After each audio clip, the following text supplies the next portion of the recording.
David Mirikitani. My man. Thank you for coming on to Easy Talk. This might be the most credentialed person we have, close to it. I mean, between you, Mike Rogers, and Steve Berger, you three will probably be like the most credentialed martial artists we have had on the podcast. So I appreciate you being on. My two good buddies, and probably just depends on which martial art, right? Yeah. Well, I mean, that's the thing too, right? Because martial art is like a broad term. I mean, I consider wrestling, folk style wrestling, a martial art. I know some people don't because it might not be like a. Well, they're wrong. They are wrong, but Yeah. it's this notion of impact combative, right? So like I guess jujitsu gets a pass because it ends with like a finishing combination of some sort of submission, and then wrestling is looked at more as a. Well, wrestling has a finish. If you pin them. Slam it. Well, I mean, you can also slam them on their heads, and that'll end a fight quick. Right, but I mean, there's a legal finish too, just like an armbar triangle. If you pin them, it's over. But that's only in the sport, though, right? So like I would make the argument that like a knockout or a submission like choke out is like the definitive end to a fight. Does that make sense? Versus, don't get me wrong, pinning someone is immensely difficult as well, especially if you have Yeah, I mean, but think about like a lot of like police officers de-escalating things, and a lot of times it's better to not submit somebody, it's not knock somebody out, just hold them down until the cavalry comes, and still the end. No, you're right. You're right. I guess like it depends on the circumstance and the what it is that the goal is. Like if you're not trying to finish the fight, if you're just trying to de-escalate, then yeah, I guess wrestling would be like Wrestling's America's martial art. I like that. It came from my dad, so guy who's more accredited than me, Steve, and Mike combined. So I agree. it's good enough for him. So that's actually where I kind of wanted to start was like with just introducing you to some of the people that might not know who you are, and then kind of going back from early years and working our way forward because you have such a rich history in your father, the lineage, the family, the inheritance of knowledge that has been bestowed upon you from him, and then kind of leading into, when you were competing to when you transitioned to coaching to life today, right? There's definitely chapters in this book, and I kind of wanted to start first and foremost with those early years when you were a kid and you had your father as this like enigmatic figure, like holy shit, this is insane. So can you just walk me through what it was like to A, grow up in a household with your father as the spearhead of it, and B, kind of learning underneath him, I mean, directly? Yeah, I don't think my brother and I really realized who he was in those things. Like the joke I make is when we were growing up, my dad's the guy that wore the polka dot pajamas, right? Like, so he's just the guy, right? Like he's just your dad. And you don't really realize how good, it's almost like dating somebody, right? Like your first girlfriend, if she's really nice, you just think that's normal. If she's terrible, you think that's normal. It's not until you date 10 people, you realize where on the scale it ranks, right? And so it wasn't until I started going to wrestling that I realized I knew he was a coach, but you don't know if he's a good coach. Well, I mean, because a lot of coaching is recruiting, and my dad is a great coach. He doesn't like to recruit, so he didn't always get the best talent. He didn't have a ton of four-time state champs on his team. So he was taking guys that weren't good on a national level in high school and making them nationally relevant in college, which is very difficult to do. And I think the other part of it is my mom, huge part of it, like really, really consciously aware of the mental side of things, of not putting too much pressure on yourself, of having that faith is really important. Like Cale Sanders and those guys at Penn State are talking. You hear that a lot now, but like whenever we get to the high school portion of this, but like there was a time where I could barely walk and had to wrestle in the state finals. And my mom was like, you put yourself in God's hands. And, all the people that love you are still going to love you, and all the people that want you to lose don't matter anyway. I'm gonna do one thing real quick live. Sorry, because you're an animated guy, and I'm gonna make this easier for you. Okay. That should be easier, because I also talk with my hands, and I'm gonna take it a step back. You said the faith or like having fun. When you mean this, do you mean that your mom was kind of like the counterbalance to your father? Was your father the strict one? Your mother was kind of like the relaxed one? No. If you, we were more scared of my mom growing up than my dad. And I mean that in a good way. Like, she was, like, the one joke I make is, like, if curfew was midnight, like, I would knock on the door at 11:59, like, Dad, I'm here. But as far as just day-to-day things, you know, my mom handled those decisions, and she led by example. Like, they're the two hardest working people I know. So, no, I don't think they're a counterbalance. I think the one way maybe they're opposite is my mom's extroverted and my father's introverted. But I think that's more of a cultural thing. But in terms of them both being disciplined, them both breaking down their crafts, they're both, when you start something, you finish it. Both, we win with dignity, we lose with class. Same page. You're not going to, like, go to this person and get a different answer than this person. There was no, like, well, I was grounded by this person. This other person was going to. Sometimes you get grounded worse for trying to get a second opinion. Like, you learn to just take the punishment. Take the first L. Take the first L, yeah. That's a good way to put it. So how old were you when you first started, like, quote unquote training in wrestling? I mean, I'm sure your father had you guys relatively young. Well, we were on the mats all the time, like probably 4 or 5 or 6. And then when I was 12, I wanted to wrestle, which is really late. Or no, fourth grade. In 9, I wanted to wrestle. And I wrestled for like 2 weeks, and I went to a tournament, and I got thumped. And we were in the parking lot, and I'm crying, and I'm an ugly crier, and trying to suck it up. And my dad's like, you didn't train. And he said, look, if you want to train, I'll coach you. But if you don't want to train, this is a waste of your time and our Saturday afternoon. And so I didn't wrestle for 3 years. And I always tell the story. The craziest thing is he didn't treat me any differently, which at the time seemed normal. But when you get older and you see all these crazy parents, sports parents, I won't just say wrestling parents, who are living their second childhoods Vicariously through their children, and they were never good at anything and never had the discipline to be good at anything, and they're screaming at their kids for no good reason. And when I wanted to wrestle in the 7th grade, I was still around the college team all the time. And I would go on the trips, and I would watch wrestling, and Oh, I'm sure you were engrossed in it. I'm sure you had people coming through the front door that, like, you didn't know at the time, but then realized how great they were. yeah. But just was around it a lot. And then the 7th grade, I wanted to wrestle. And my dad said, I don't really care if you want to wrestle. Do you want to train? And I said, I will train till you tell me I'm ready to wrestle. And we've been good ever since. And when I did jiu-jitsu, like, I showed him the rules, and he goes, well, I'm not really worried if you know how to win. I'm worried if you're going to train and get in really good shape. That's such a beautiful mentality. Yeah. Because too many people, I find, sometimes put too much emphasis on competition, on the victory aspect. And I mean, it's easy to win. Just put yourself against someone who doesn't train, and you can win. But if you're going to train and the goal is competency and excelling in a craft, I mean, that should be the goal. Then of course, winning will happen. I think that's one of the fundamental differences between MMA and wrestling. Like in MMA, if you're 5-4 and I'm 8-0, people just assume I'm better. But I might have fought Snow White and the Seven Dwarfs, and you might have fought GSP and Silva and Chael and John Jones, and then 5 really good guys. In wrestling, that's the wrestling mentality. It's like, we're just going to wrestle everybody, and there's a tournament at the end of the year that just decides who's the best, state, nationals, world. And all this stuff doesn't count as long as you did enough to get into the tournament. Yeah. Where MMA, your ability to make an income, your ability to move up is super dependent on your record. Well, your record's your resume. Well, your record's your resume in both. Because in wrestling, it impacts your seeding. Yeah. Like, okay, so I mean, that's not a differentiating factor. It's people don't drill down in MMA. They just assume the 7-0 guy is better than the 4-3 guy. I would normally agree with you, but I think because and I had Rob Donaker on not too long ago, and we discussed like all of these databases that are now being kind of curtailed and open to the public online. So like you have like Tapology, you have MMA Warehouse, you have all these different, like if you really wanted to dig into someone's like details on their record, you actually can. Now, but they don't. When you say they don't, what do you... Just in general. So in other words, like... The average, the public? Yeah, you're right. The average person does not. You're right.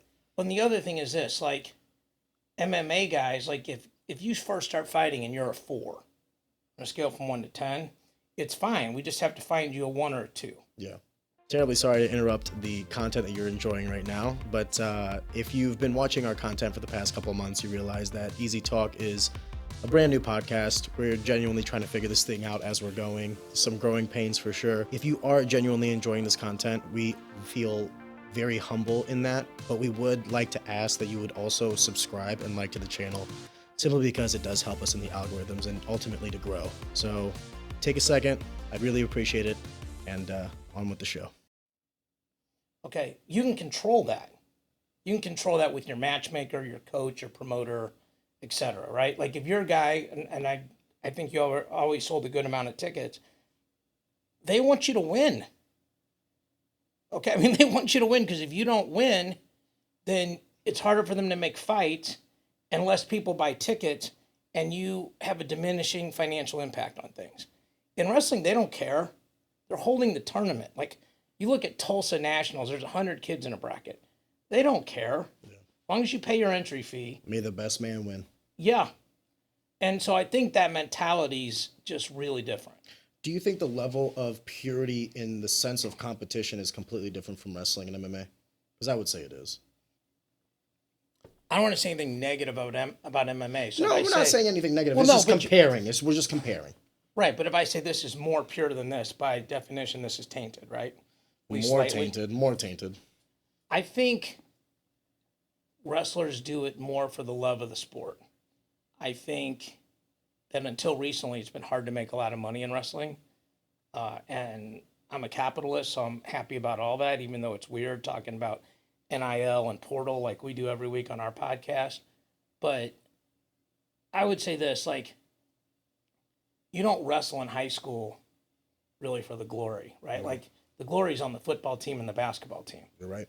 And so, like, I remember, I won 3 state titles in like 100 matches in a row, and our boys basketball team won districts, and they were going to have a parade for them. And I'm like, districts? Are you kidding me? Like, I never had a match that went 6 minutes at districts, much less lost. Like, just tech fault or pinned everybody. So, and I think it's a harder sport to train for.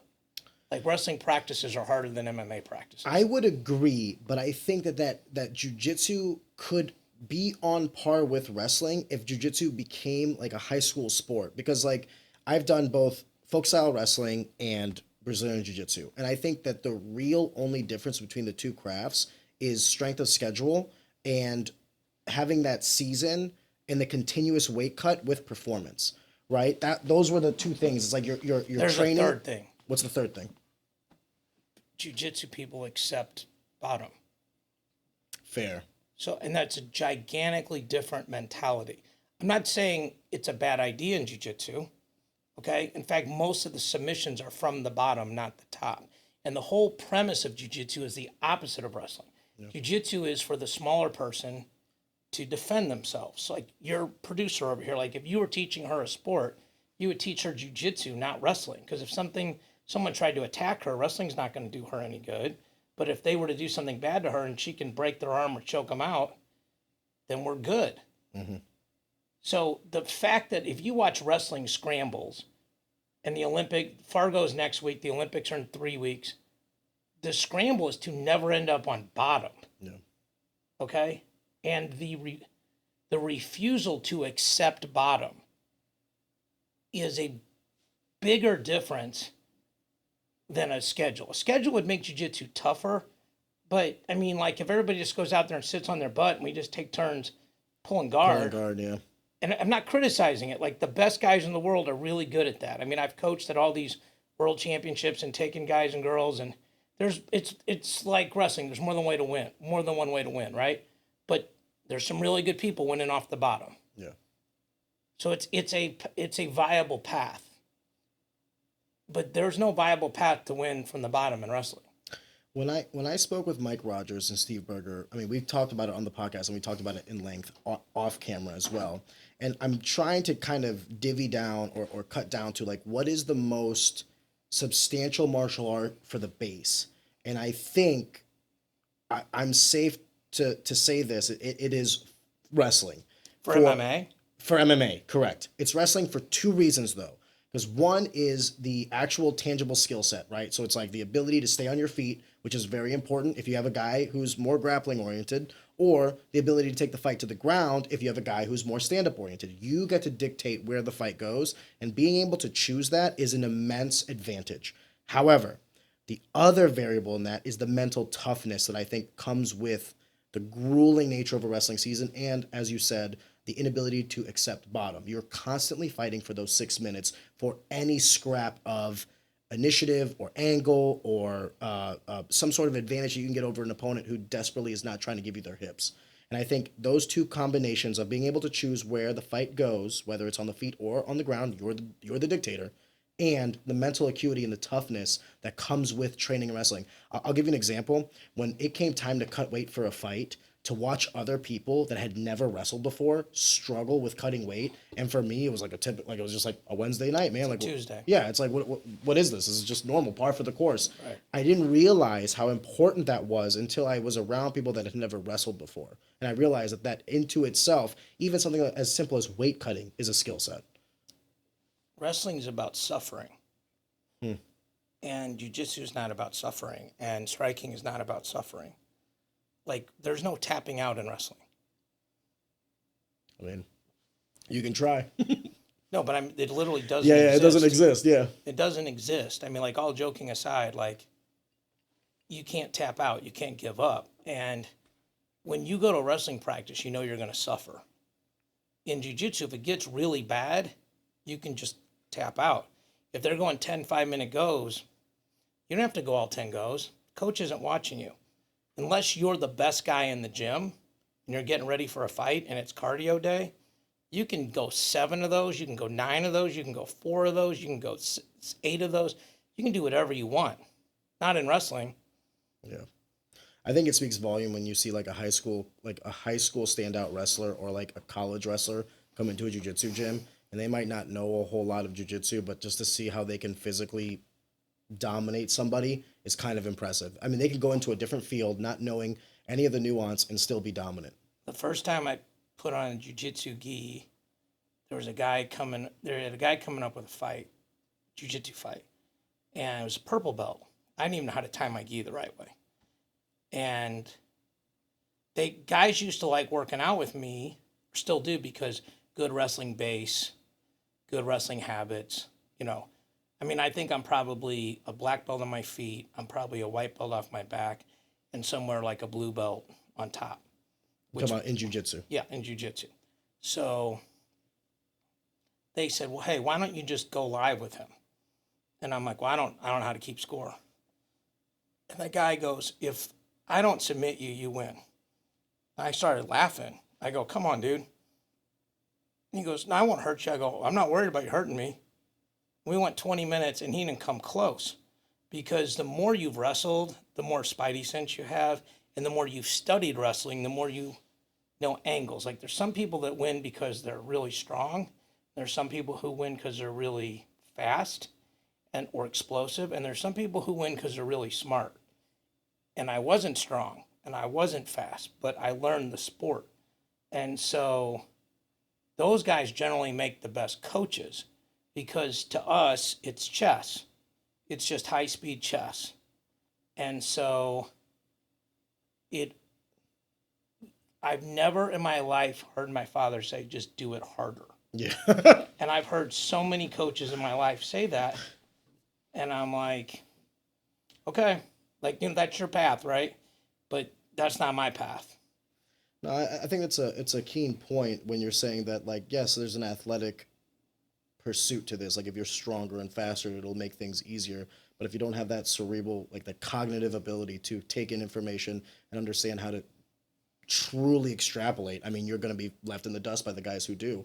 You were talking earlier about, up until recently, wrestling was difficult it was difficult to make money into wrestling. Can you elaborate on that? Like, what has changed? You said it's NIL, or name, image, likeness. So you're talking about college wrestlers specifically. Well, it's trickling down to high school now. Is it? Sure. Can you explain to me how? Does your audience know what NIL is? So They should, but that's a good point. I will explain it. Essentially, up until a certain time, these colleges were making, I mean, insane amount of money. Not just from, you know, the TV packages and the merchandise sales of like these various sports. Like it was often said that universities were basically like scapegoats for football teams. Like you wanted to have a university to have a football team so that you could then just rake in the money through the NCAA. It wasn't until I believe what 3 years ago, 4 years ago, where name, image, likeness was passed congressionally, so federal law, that you had to now essentially spread the wealth of the various merchandise sales and everything with the actual athletes that are being sold. So like, let's say I go to Mizzou to wrestle, and they're selling singlets with my name on it, or T-shirts, or hats, or what have you. A portion of those proceeds before the full profitability was left to the schools, and they would just pay you usually a scholarship, and that was kind of like the thing. It's like, hey, we're not paying you to be an athlete, we're paying you to get your education. It just so happens that you're also going to be a student athlete. Now it's a little bit different. Now we've essentially created the business of, I want to say amateurs, and that's the thing about Rob brought up, because he brought up name, image, likeness. Can you still consider them amateurs when they're making this kind of money, or are they just now professional athletes? Do you want to? Which question do you want me to answer first? I want to ask the first question is name, image, likeness the only scapegoat to why wrestlers weren't making money before? And if they're making money now, do you think it's wise for them to stay with wrestling, or do what a lot of them are doing and making the move to MMA? I don't think the word scapegoat applies. I think, to answer your second question first, most of the people that will transition over to MMA were not Olympic level wrestlers. That's why Bo Nickal's unique, because he was the Olympic alternate. Yeah, he could have been. Yeah. Well, no, he was. No, I mean, like, he could have been in the Olympics. Well, kind of. He lost 2 straight. But he's an alternate.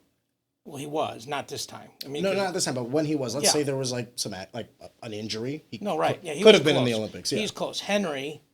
But Henry didn't go to college. You talking about Henry Cejudo? Yeah. Never went to college. So different path entirely. But he also competed in the Olympics, and then after he was done wrestling, transitioned to MMA. It wasn't like he chose MMA instead of wrestling. He had competed, won his gold. Well, but he could have wrestled again. Could have. I mean, he won the Olympics at 22 or something like that. Very fair. Very fair. It wasn't like he was done. It wasn't like Randy's age when he went into, MMA. So I think what NIL's done is it's turned it completely on its head. So the NCAA was basically like a restaurant. They used to keep the tips. Now the waiters and waitresses get to keep the tips. And this would be like if you're married, so let's say your wife's a bartender, and you just sit at the bar just to hang out with her, and you nurse 2 drinks all night, and you give her $100 tip. You're just doing that to be good to her, okay? Or let's say it's like your uncle or something, so the money doesn't stay in the family. The money leaves the family, okay? But it's turned completely on its head, because it used to be that a school could recruit the top 5 quarterbacks in the country, and if they got them all to sign, they couldn't leave without losing a year of eligibility. Now they can move because somebody yells at them one time and they don't like the tone of their voice. And so what it makes it is the coaches have to re-recruit their athletes every year. It also creates a ton of weird synergy where, like, if you won let's say you took 4th at nationals and you're on full ride plus 50,000 of NIL. And then, but we really need David at this other weight. But he only took 6th. But he's going to cost 100 plus the full ride. Well, you're going, I took 4th, and I came here to begin with. So where's my 1 1/4? Ooh. Because if not, somebody else will give it to me. It's also probably going to kill small schools. Because anytime you get good at a small school, like, you're going to want to bump up. Well, it's not that. These people all have people calling. Yeah. The kids might not want to leave. They're being called whether they want to leave or not. Like, I was on the NCAA floor one year, and Nate Engels, one of the coaches at Oregon State, and he had 4 All-Americans, and I've known Nate forever, and he's walking around, and he looks like, grumpy, and I go, what's wrong, man? He goes, these dudes haven't even finished the tournament, and XYZ school's already called them to move. super dog eat dog now. Well, competition's good though, right? Isn't it the capitalist way? Well, that's the problem, right? Because I'm a capitalist, so I have to say yes. But it's going to kill the bottom half of schools in our sport. Because when you say bottom half, do you mean like bottom half of like D1, D2? Yes. So like, let's say I'm a coach at Northern Illinois. Okay. Because I'm friends with Ryan Ledwig, okay, who's the coach there. And he's done a really good job. And like a couple of years ago, he had Izzy Olenek as an All-American. And then he goes in the portal and goes to Oklahoma State. Wrestling doesn't make money for schools. No sports really make money for schools except football and sometimes men's basketball. And maybe Iowa women's basketball for the last 4 years with Caitlin Clark. Okay, maybe. Very fair. Okay. But in general, that's a unicorn situation. So the coach goes, okay, we're losing X amount of $1,000 per year on this program. Every time we get somebody good, they get stolen. What? This is the definition of insanity. Like, what's going to change? Like, well, you got to give us more money. You want us to give you more money into a thing that doesn't create ROI. Well, then, I mean, the argument would be the schools would just choose not to do that. Then, I mean, so that's my point. But I don't think they would. Yeah, I don't think they would lose wrestling. I think they would just wouldn't pay these kids because, like, name. Okay, so take that. Okay. Follow that path. So we're just going to stink. Because you're talking about the better schools with the better names will have more money to pay these wrestlers because they're actually making money off these wrestlers. They'll take qualifiers off your team if they don't have a qualifier. Like, it's jackals. So, I mean, you almost have to live in this world to kind of really process it. Well, can't you cap? Okay, so like I know that in like professional sports, like the NFL and MLB and all this stuff, they put a cap at what a team can pay for like. There's no cap. There's no NIL cap. First of all, should there be? That's a whole. You don't have enough time. And okay. And second of all, this is the probably. So I'm a finance econ major. Okay. So I mean, like I went to WashU and graduated in that. So like I love talking about numbers. The NCAA is like you're playing Call of Duty or whatever the best video game you can make money on is. And you're younger than me, and you're making $25,000 a month, and I'm your dad trying to put curfew on you, and I make $50,000 a year. You're like, bro, I'm not listening to you. That's fair. Okay, like, why are you giving me curfew? I'm just going to go into an apartment and set up a revolving DoorDash account and not listen to you. And like the NCAA's already cut out of the bowl game money. Okay, that's the BCS. They don't get any of that. That's why there's an 11 or 10-year NCAA basketball tournament contract. Because if they ever got to the end of that contract, those schools would go, why are we giving all this money to this organization for them to give it back to us when we're the ones doing all the work? Yeah. And it's a bunch of guys making $350,000 a year being vice president of God only knows what. It is not fair. So then, if you don't mind me asking, what do you think is? Let me ask you this question before. Do you think that name, image, likeness legislation was a net positive or net negative for these athletes, the schools, college sports to begin with? Net positive for the athletes, net negative for the schools. What was the third subject? Oh no, just that's good. So, but if you were to say like, if you had a magic wand and you could choose to revert the legislation or keep it, what would you do? If I reverse it, I'm a hypocrite. Yeah. Because I'm a capitalist. See, like a lot of wrestling people are hypocrites, right? Like we are socialists when it comes to football. We want that money, right? Yeah. And we don't want to share with field hockey. Yeah. Like it's funny. It's like people that want people to tax the rich and, and give to the poor. It's like, okay, let's say you make $10,000 a month and I make 15. Well, that's a good idea then, right? Yeah. Because of perspective. But if you make 10,000 a month and I make 4,000 a month. Now it's a bad idea because now I have to diminish my returns. So you're not really principle oriented. You're situation oriented. Your your whole lens depends on where you are in the picture. That's by definition hypocritical. So I'm like what I do for a living, what I've done for a living for years, what I'm doing now, trying to make wrestling events more profitable and helping these kids. You have to be consistent. Now there's warts that come with that for sure. It's a mess. And it's a mess for a bunch of reasons, which probably really isn't the point of this podcast. It's not an econ class. It's okay. Okay, but it's not going to be a sustainable model. Teams are going to fall off. Entire sports are going to fall off. Because of name, image, likeness. Because they got rid of socialism. Socialism is how you keep the non-revenue sports in existence. By supplementing them from the sports that actually make money. Football pays, For everything. like Michigan football pays for everything. Okay? So let's say there's 19 sports at Michigan. Okay? And let's say wrestling is the fourth. All that says is they're losing less money than 14 schools below them. Or 14 sports below them. Yeah, 14 sports below them. So it doesn't mean that they're self-sustainable. When you look at these coaches' salaries, which are public, when you look at recruiting budgets, when you look at travel budgets, when you look at 9.9, which is the number of scholarships they're allowed to give, and then NIL, and you compare that to, well, we have 38 kids on the roster, so 28 of them are basically paying their way.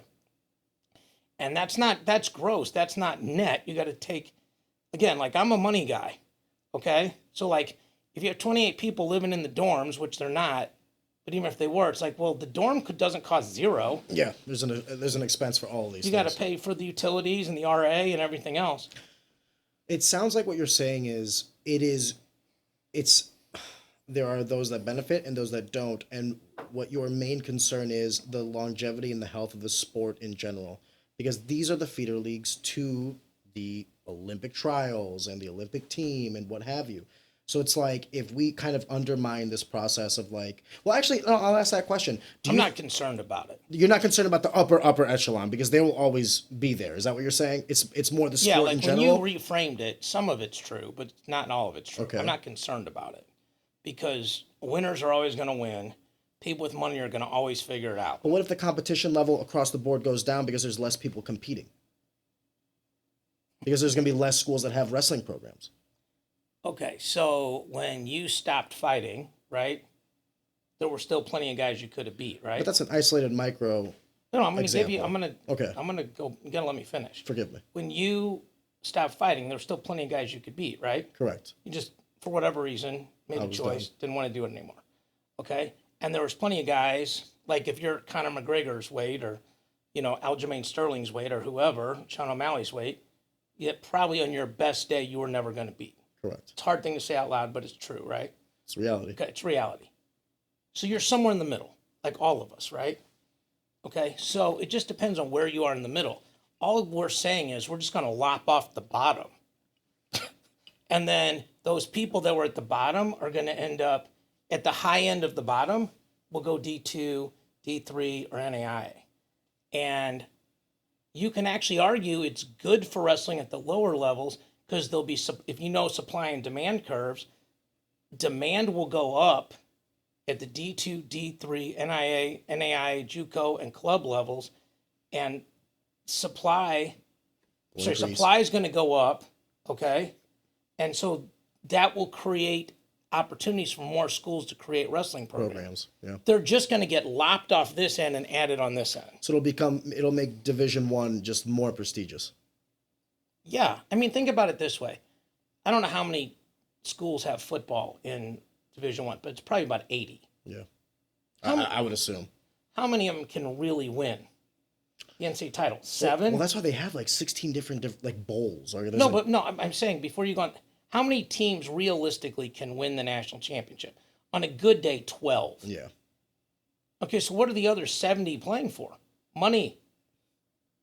Okay? But if they could make more money and wrestle like the Division I plus and get a title. I would make the argument though that there's also the there's the enticed goal of the NFL or the MLB for baseball players. For football players, it'd be the NFL. So like even if you're in school like 14, for instance, if you're a standout, if you can make a name for yourself, you can still then get to like the NFL draft. Where yeah, they don't miss guys. Khalil Mack played at Buffalo and he was a first round draft pick, third overall. I mean, like that's implying that at the highest level, these people are bad at their jobs. No, you're right. You're right. I mean, I was trying to do I'm trying to reverse engineer it. Well, no, I was trying to make like an argument, but like my argument falls flat because it's like, okay, well, second step. It's like, what are you talking about? These people are paid to flip over every rock in the world. When you say these people, you're talking about the recruiters, the scouts, all people, these, whatever. yes. So you Whose look at, job is it to find talent? it's like I like sports in general, but there's some things I won't watch, and there's some like I'll watch Game 7 of anything. Yeah. Like I'm not a hockey guy, but I watch Game 7. Because it's competitive. It's because the it highest matters. level, Because yeah. it matters, and I like to watch how people perform under pressure and see what I can learn from it. I can resonate with that. I agree. There are Okay. sports that I will watch even if I don't watch them just because Like it's the you and finals. me would watch wrestling and MMA pretty much, period, okay? But like I don't watch golf every weekend, but I'm watching the Masters, the US Open, the British Open, and the PGA. Okay, and you can, like I don't watch baseball, but I'm going to watch the NLCS, ALCS, and the World Series. Yep. These scouts, all this stuff, like you watch the NBA draft this year, half the top 10 guys were not Americans. Okay, they're like French and from all over the world. That takes effort to find those dudes. You don't just you don't just Google that, like who's good in basketball and they put it up, And then you have to go figure out, like in wrestling, there's always guys that miss, that don't succeed.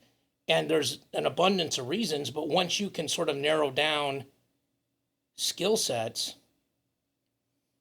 like at some point we should talk about Chris Craig because he's an interesting case study on how he became good. Why is that? I'm sure Chris would say I was always good. No. Chris was always pretty good. I mean that brings up a good point of like, nature versus nurture between like athletes. I mean, like how much of it is innate in their being like from birth and how much of it is like through coaching and osmosis, being around the sport and learn. I would always say that like it's a pie chart, and now we're just arguing for percentages. But I would also say that, like, given a good coach, I mean, let me ask you this: could any coach turn anybody into an NCAA Division I All-American or champion? I would say that, like, anybody off the street, I don't know about that, but Well, of course not, right? Yeah, right. But like, could a really good coach turn like I don't know the 80th percentile possibly? And it's like. I would make the argument that like a coach matters immensely, yes, but it also, you have one coach for like 28 guys, so like I would say, or not 28 guys, but like anywhere between 28's a good number. 15 to 30. Well, no, in college, a lot of roster caps are right around 28. 28. Okay, so I was. Take the W. Yeah, thank you. Long story short, I guess what I'm trying to say is, the coach is important. But like, so I coach high school wrestling, and this is why I say this. I've seen guys come in, and I know immediately, or not immediately, but within the first couple of practices, I know who the kids are that are like wet clay, and who the kids are that are going to need a lot of water before they can be molded, right? Now, does that make one kid better than the other? No, it just means that one kid's going to take more time. That's a whole different conversation than talent. I would make the argument that is talent, though, because some kids come in naturally more talented. Well, no, but I'm saying all right, then when I look at wet clay, like somebody who has no bad habits, who has a high ability to learn quickly. I think that the critical thinking aspect is a talent. Okay, but I'm saying there's some, anyway, so I guess my point is this, like, I coached a long time. I'm still coaching. I think coaching is overrated, and I think recruiting is underrated because I don't know how good of a wrestling coach you are, but if I just dumped a bunch of national champions from college in your room, and they never coached them anything, they never coached these kids in anything, never explained anything to them, but they just wrestled with them every day, they're going to get better than you coaching them. Correct. Okay. I agree with that, by the way. And they would get better. The room is important. They would get better than if I just coached them. So this isn't a slam on you versus me. No, I agree with you. Okay, well, I'm just saying that so people understand that. I'm not taking a shot. What I'm saying is that the environment there, like my dad for years had really good teams, like top 15, top 10 consistently. And then one year we recruited really hard and took second and only really lost because we didn't get enough first round matches. We lost basically on bye points and had 3 national champions and 7 All-Americans. He didn't learn a new move. We got better dudes. We got guys who were high school national champions to wrestle in college versus a guy that took 4th at state. And like when people say they're good, like when you joke about Chris Craig, like Chris Craig never won state. Now he lost to the number 1 guy in the country in overtime. Okay, so that's a perfect Ron Mirikitani recruit. But he didn't win. Okay? He didn't win in college. He was round of 12 both times. And the great story about Chris Craig is he never won a jiu-jitsu tournament till he won the Worlds. Let me repeat that. He had like 7 tournaments, and he didn't win any of them. But every time he had to fight up a belt, up a weight, or down an age. Because he's small and he was older. So like he would lose like to a purple belt because it was the only guy there and he was a white belt. Okay. Or he would lose to a guy who was 20 pounds bigger than him. Okay. That's what the competition was. Well, because you go to these tournaments, there just was nobody there. Or he would lose to a 19-year-old who's done nothing but jiu-jitsu since they were 10. Okay. And I remember we kind of took him out of the gym we were training at and we started going around because he was already the 3rd best guy in the gym. It was the guy that ran the gym, me and him. And we just started going to other gyms. You could ask Berger about it. We went to his gym for like a week. And just to do some cross training for Chris? Was the whole purpose. The Worlds were 7 weeks out. And we brought my dad over. My dad coached him, and my dad made one super simple adjustment that changed a lot of things. But Chris lost 8-6 in the Chicago Open final and beat the same guy 19-0 in the World Finals. What was the time for the 7 weeks? 7 weeks between when he lost 8-6 to when he beat him 19-0. It's the only time in my life as a coach I started celebrating with 20 seconds left. The dude just, because he just gave up. And you can see the defeat in him. No, he just laid on his back. He just laid on his back. He didn't care if Chris mounted him. Chris could have went and played tic-tac-toe and he wasn't going to lose that match or fight. But we made adjustments and we trained with different people and we worked on specific situations and positions. And I just remember telling him, like, you're going to win today, dude. He's like, I go, you're going to win today. I said, because this is finally your time.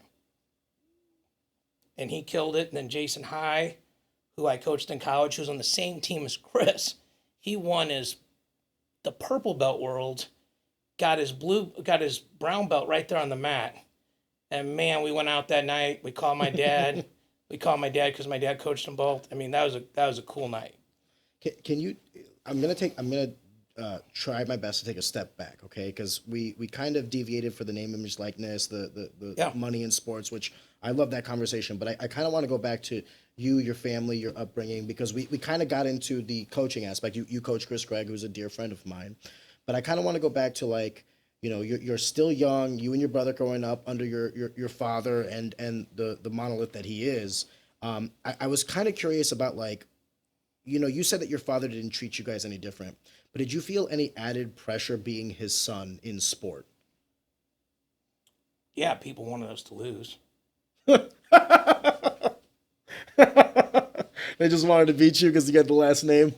Crowd wanted us to lose. My brother got beat at sectionals one year at Merrimack, which was my dad's gym. And sectionals back then was one match. Like you guys now can single elimination. Yes, and a 1 wrestles a 4. My brother got beat. The whole gym went crazy. Jesus. And he was the weight class below me.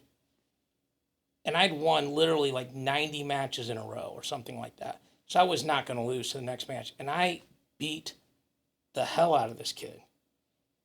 And my mom didn't say anything to me. And when the match was over, she goes, "You owe that young man and his coach an apology." And I didn't do anything wrong. She goes, "David, you're so much better than him. You didn't need to hurt him." Oh, you were trying to make it, like, send a message because I of what beat just the happened hell to out your of him. brother. I didn't beat. I beat everybody that year but 2 guys by 15 points. And back then, a tech and pin were worth the same amount of team points. So my dad told me, don't pin anybody, because if you pin them, they can say you got lucky. If you beat them by 15, You beat them. You smacked them around. So I found the coach and the kid just, shook my hand and walked off. But the coach goes, I know why you wrestled the way you did. And he goes, I get it. And it takes a lot for somebody your age to apologize. So, yeah, it was definitely hard. I mean, there was an article that said, like, Mirikitani's no Darth Vader in high school. And nobody knew us. And there was no social media back then. I remember, like, for context, can you describe, like, what years are we talking about here? Like, 80. I won state 86, 87, 88. Okay. It's just to give context to people. Yeah. I was born in 92 for reference. Yeah. So, I mean, like, you go out on the wall and the brackets are up, and like somebody goes, well, he's going to win, but like, he's a real jerk or something like that. Because I didn't apologize for making it look easy. That was my problem. Like, from a PR standpoint. Like, I would just play with guys, and like Mike Rogers told me the other day, we're talking about something, and he goes, my dad drove me out to watch you wrestle and said, there's this guy from Kirkwood and he doesn't wrestle like anybody else. I said, you're kidding me, because I've been friends with Mike for 100 years. And, so yeah, there was a lot of pressure to not lose once I got good. Yeah, once you got to a certain level. Yeah, it's like everybody roots for the underdog till you're not the underdog, right? Did it play on you though? Like, I mean, how much added pressure was that? Because I can only imagine how immense the pressure is. You're going to state. Every match there is so important, especially the first one, right? Because losing that first match at state to then go on to try to medal or to try to get third is so immensely difficult. So, like, you already have this mounting pressure on you, and now you feel like the world wants you to lose. Can you just describe, like, the emotions you would have? I mean, because like you said, you won state 3 times, so you're going in 1 year, you're the previous state champion. The next year, you're the 2-time state champion. So I'm sure it's only mounting. And when right? I won it, the third time, nobody had won big schools 3 times in 20 years. So you're setting it like a new... It's a level up. Yeah. It's a level up, for sure. I mean, that sounds arrogant, but... No, I'm all for confidence here. Well, it's not even confidence or arrogance, it's facts. Yeah. It just happened. Like, it's in the... You go look at the book, 68, 88 for big schools. I mean, like, yeah, it was just a lot of pressure. I remember, like, I picked a kid up in a double leg, and my dad screaming at me, put him down, put him down, put him down. So I put him right back down on his feet and ran through him. And after the match, I said to him, I go, why'd you want me to do that? He goes, he's going to squirm off you, slam himself, and not get up. To try to get, like, a DQ He goes, or it's something. the only way those guys can beat you, son. What wisdom in the heat of battle to say that out loud. That's crazy to me. Yeah, I mean, if you hung out with my dad for an hour, you'd be like, Makes that's sense. not even one of the 10 smartest things I've said. I mean, it's just like, there's just levels, man. Like, that dude is so smart. Like all the stuff I do now with the podcast and the play-by-play is just all combinations of my mom's communication skills and my dad's wrestling skills. Was there ever any sort of, like, I want to be careful how I ask this next question, so bear with me. Was there ever a moment where you felt like you were trying to escape his shadow? No. Or did he do a good job of letting you be your own man?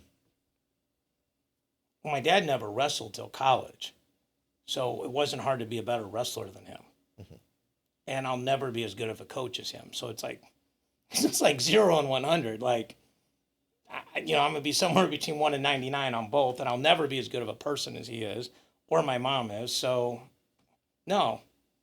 I mean, my dad didn't wrestle in high school, so the minute I won districts as a freshman and went to state, I'm already past that.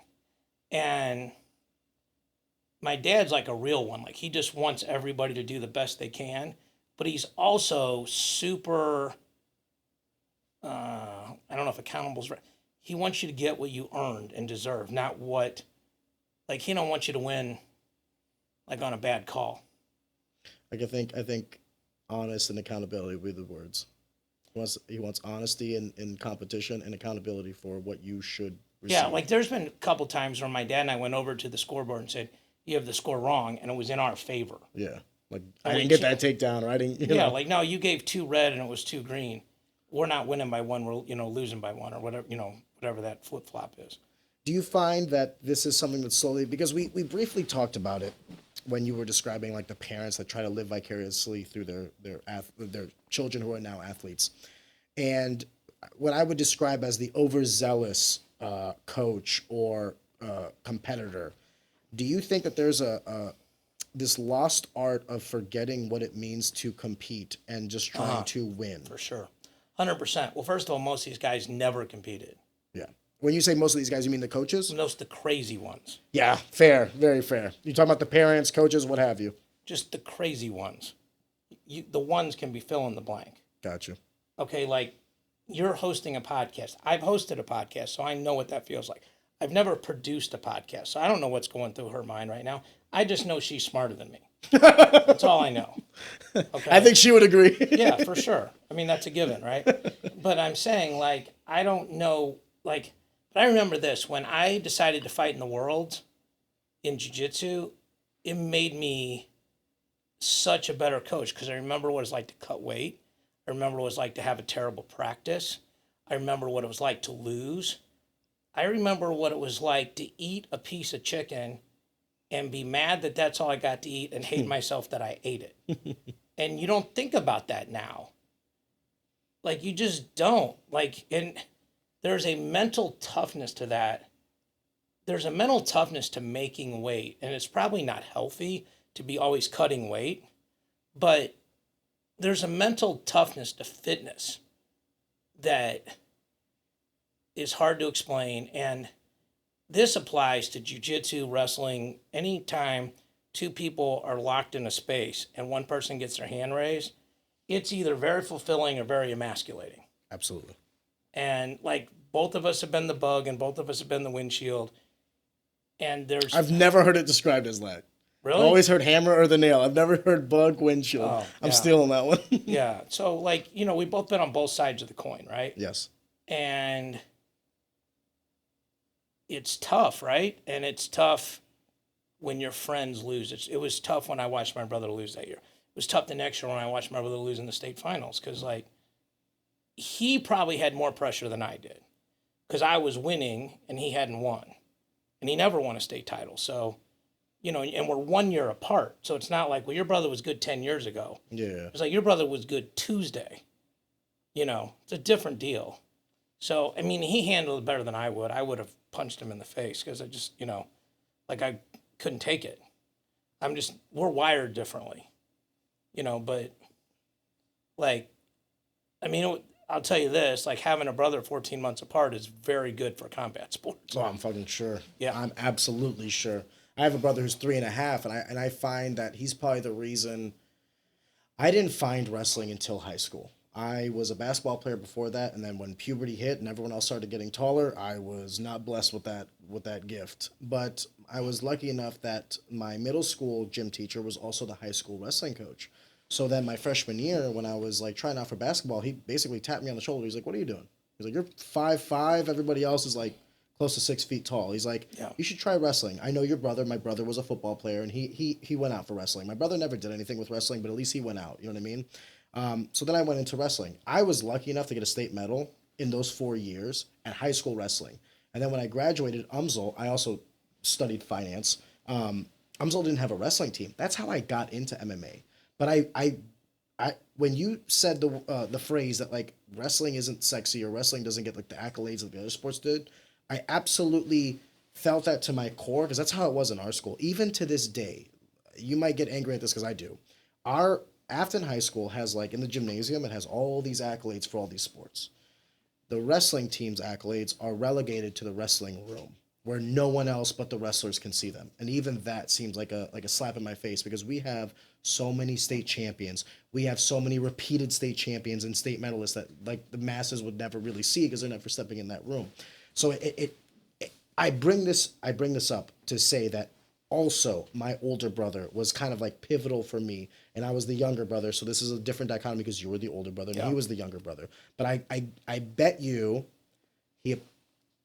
he had reverence and appreciation for it even to this day. He still like loves the fact that he was there with you. It may have sucked at the time, right? The competitive spirit and all Yeah, this I sort don't of know. stuff. I mean, I never asked him because I think you should.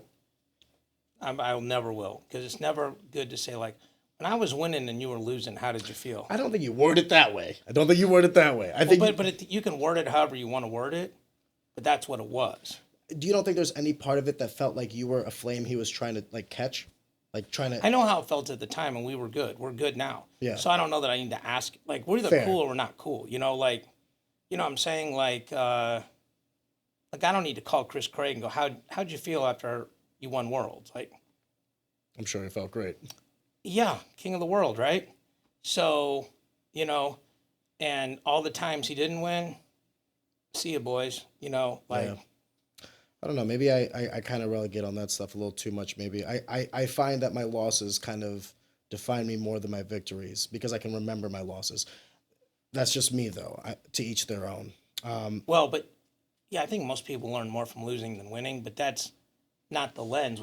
You're comparing my career to his, and the person that won more, like, you should not go to the bar and talk to some girl about which one of us is dressed nicer tonight. That's not your conversation to have. Okay? That's like, fair. it's up for me to say, hey man, doesn't my boys suited and booted, right? It's up for me to bring it up, not you. Because of the perspective. Because you're winning that contest. The person winning should not bring that up. That's fair. That's fair. Because then it seems like you're as talking if you're down, not talking up. I can resonate with that actually. So, like, I'll never have that conversation with him. There's nothing to be gained. Unless he said to me, when this happened, I didn't feel good about it, and I have beef and I want to squash it. Like, okay, cool. I didn't know that was the case. Tell me what to apologize for. But other than that, that's never been the case. So we good. Forgive me if I'm asking, does he also like coach? Is he in this? He's an assistant coach at a girls team. Oh, beautiful transition actually, because that's one of the things I wanted to talk to you about. When I graduated high school in 2011, and I don't know if you've lived in Missouri your entire life or if you moved in, Except for college. Except for college. So, do you by any chance remember a woman by the name of Randy Belts from St. Clair? I coached her. No fucking way. Dude, I told you before we started. Yeah, you probably coached a lot of people that I knew. Well, let me tell you this story, and then I'll kind of segue into my question because it's honestly astounding and amazes me. But before I saw Randy Belts wrestle, I used to think of wrestling as a man's sport because it was dominated by men and only men wrestled. And the occasional woman that would go out there, we always kind of felt like, oh, like, look at her, like, she's trying, you know what I mean? And then Randy Belts came out there and absolutely destroyed dudes. I mean, she was an animal. And I remember she was the one woman that kind of broke that stigma or that, like, model of, like, what women are, like, capable of for me personally. Because I was like, dude, look at this girl. She ended up getting third place at state. And to her credit, the person she lost to was Justin Van Hoos of Kirksville, who would go on to be a 4-time state champion in Class 2 wrestling. So not only did she, like, get third place in state, but she lost to an eventual 4-time state medalist. So, I mean, when you talk about, like, earlier the strength of schedule, competition could not have been tougher. She lost to the right guy. Exactly. Now, that was 2010, 2011, right? Right. Now, when I came back a decade later to find that high school wrestling, not only are there enough women to justify women's wrestling as, like, a separate from men's wrestling. Now, you have enough women competing to where you can do your own league. They even have 2 classes now at state. Can you just briefly, because I have no idea what chain of events led to this. I can explain it to you in 2 words. Sure. Title IX. But in high school? You're a finance guy, right? The money it'll eventually trickle down to opportunity. No, think about it this way. If you love wrestling, what is the first sport that got cut in college? I want to say wrestling. And why? Didn't make any money. No female equivalent. Oh, because you needed a 1-to-1 because every like dollar you baseball's spent not going to get cut because of softball. It's not the money, it's opportunity. Okay? They can pay more for the baseball team than the softball team. They have to offer it. And you have to understand this. There's always going to be one more male sport than female sport in a big program because of football, boys and girls basketball, boys and girls soccer, boys and girls basketball, or men's and women's high school, college. Like we call high school boys and girls and men's, and college men's and women's, but female, male, okay? However you want to say that. There was no female equivalent. So if they go, well, hey, you got 10 men's sports and 8 women's sports, and you're out of whack with your proportionality, okay? You're not going to cut men's basketball because, like, we'll just get rid of wrestling. We don't understand it anyway. People make fun of it, okay? A lot of these guys end up fighting in bars. I mean, I'm not debating on whether or not that's true or not. I'm just telling you common arguments. Yeah. Okay, like that's a waste of our time to talk about that. But they go, oh, there's female wrestling. So I just announced the junior duels, which I did the female or the boys and girls finals. The last Border Brawl, we had 8 girls matches, 16 girls, 14 of them were ranked in the top 20 in the country. Like my events, we crush girls wrestling. Like we kill it. When you say we kill it, what metric do you mean? By the talent or the people that come up to support it? All of it. And publicizing it and helping girls move up in the rankings and helping girls get scholarships. Like check all of the above and add 3 other things. Do it all. And we don't do the girls first and then have an intermission. Now there's going to be the real matches. We do 2 boys matches, 2 girls matches, a boys match, 3 girls match, 4. We splice them up. And sometimes, like, if the girls match is the most freaking awesome match, we might make it first so everybody's in their seats on time. Beautiful. So, but it's Title IX. But sometimes people get lost in thinking, right? So, for example, it rained here earlier today badly, right, or hard. So I remember I took a logic class, and they said, if it rained outside, the pavement is wet. But if the pavement is wet, it doesn't mean it rained. Fair. I mean, somebody could have just sprayed it, watered the lawn, whatever. There's a million, somebody could have drove and splashed it, whatever, right? There's 10 other reasons, but sometimes people don't even think about it. Like, no, it has to be that. Like, no, it doesn't. Like, for women's wrestling, this was not we just feel good and want to help girls out. Now, it's absolutely inarguable that all the lessons that people learn from wrestling should not be based on your gender. So like working hard, accountability, losing weight, being disciplined, winning the right way, losing the right way, being a good teammate, all this, learning how to work on your own, all this stuff, they're all applicable to life, to being a good sister, mother, daughter, CEO, whatever. They're not gender based. But I mean, the old school was, they're not doing that. But like 100 years ago, women couldn't vote. So I mean, there's a lot of messed up things that have gotten fixed. I mean, and you said it correctly. There's boys has 2 classes, which is at least 1 too many. Girls have 2 classes now, which is probably 1 too many. Sorry. In the state of Missouri, there's 4 classes for boys, 2 classes for girls. That's what I just meant. said. Yeah, 2 classes for girls, 4 for boys, though. Right, but that's what I said. But there's at least 1 too many for boys. There shouldn't be. You think 4. you should be 3 classes? There's 60 schools in a class. I mean, come on, bro. Yeah, you could do 3 classes and have 80 schools Or in you could each. do California, do 801. Yeah, California's crazy, though. New Jersey, 400. But then the argument could be made of, like, the population. Anyway, fair. I guess what I'm trying to say is, and I agree with you, where I always said that, like, wrestling is just the vehicle. Actually, not just wrestling, but I would extend this to martial art as well, but an emphasis on wrestling, that they're just vehicles for better people physically, better people mentally, better people emotionally, spiritually. I think there's something special about whether you're in a ring, whether you're in a cage, whatever it has to do, whenever you're on one-on-one in terms of competition, it puts all the onus on you. If you lose, you lost. And if you won, you won. And that's something special about that. I was just blown away to when I went to our tournament at Afton High School, and they had a separate day for women's Afton tournament and men's Afton tournament. When I saw it for the first time, I was like, you have maybe 120, not 120, but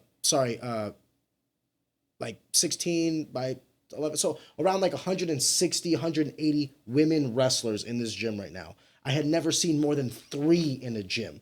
it was like a culture shock for me. And this was back in like 2021. And when 2021, I believe, was like, it was already in for like a year or two. So like Missouri's one of the few things Missouri did more progressively than Iowa was sanction women's wrestling or girls wrestling in high school. And I actually shout out to my guy Mario Flores from Michigan, runs the #1 girls club in America.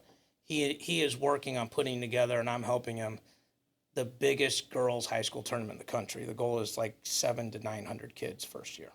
how do you guys set up these tournaments? Obviously, they're not during the wrestling season. It is so during like, the wrestling season.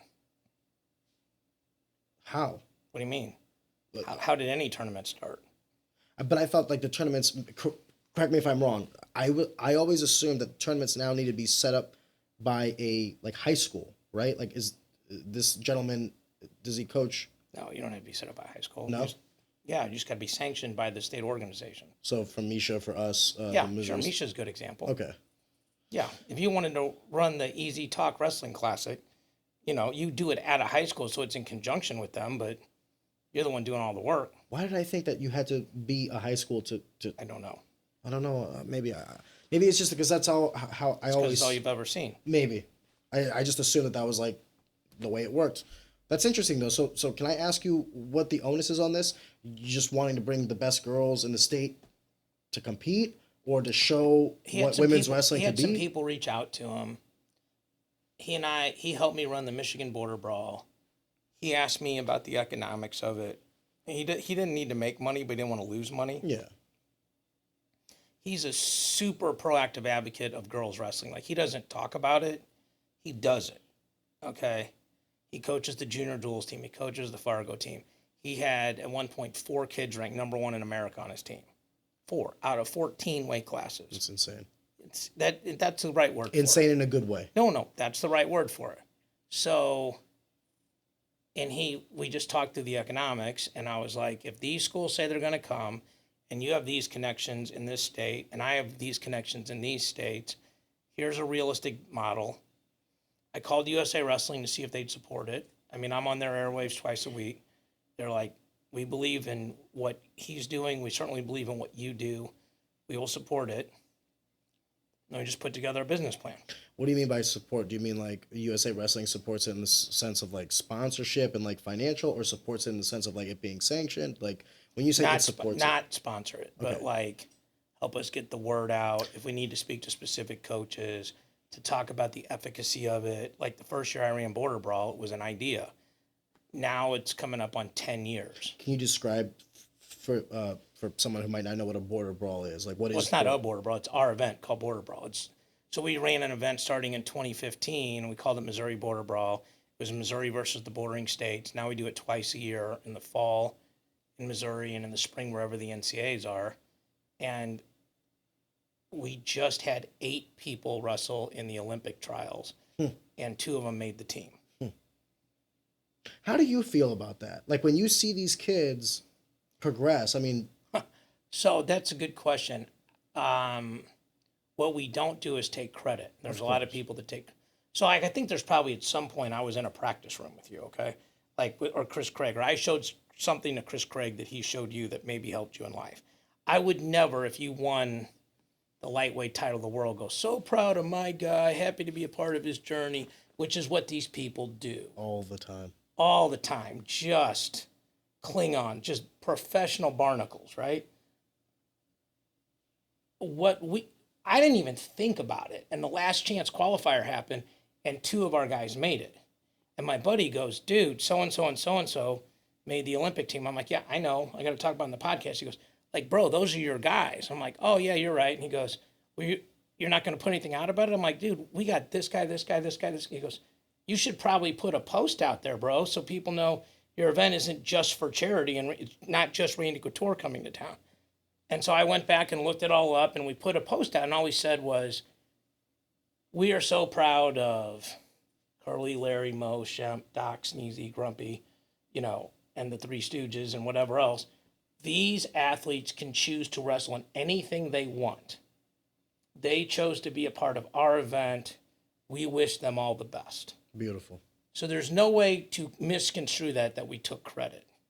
No, but And we didn't take credit because we didn't There's a couple of them that I've actually worked with, but that's not the time or place for that. That is just to give shine, not take shine. I guess my question is more curtailed to like you see these kids compete. I shouldn't say kids because now we're talking about like young adults. Forgive me. You're seeing these individuals compete on a show that you maybe helped, put together or are actively working on and all these things. And then you see them kind of like climb that ladder and get to the next level.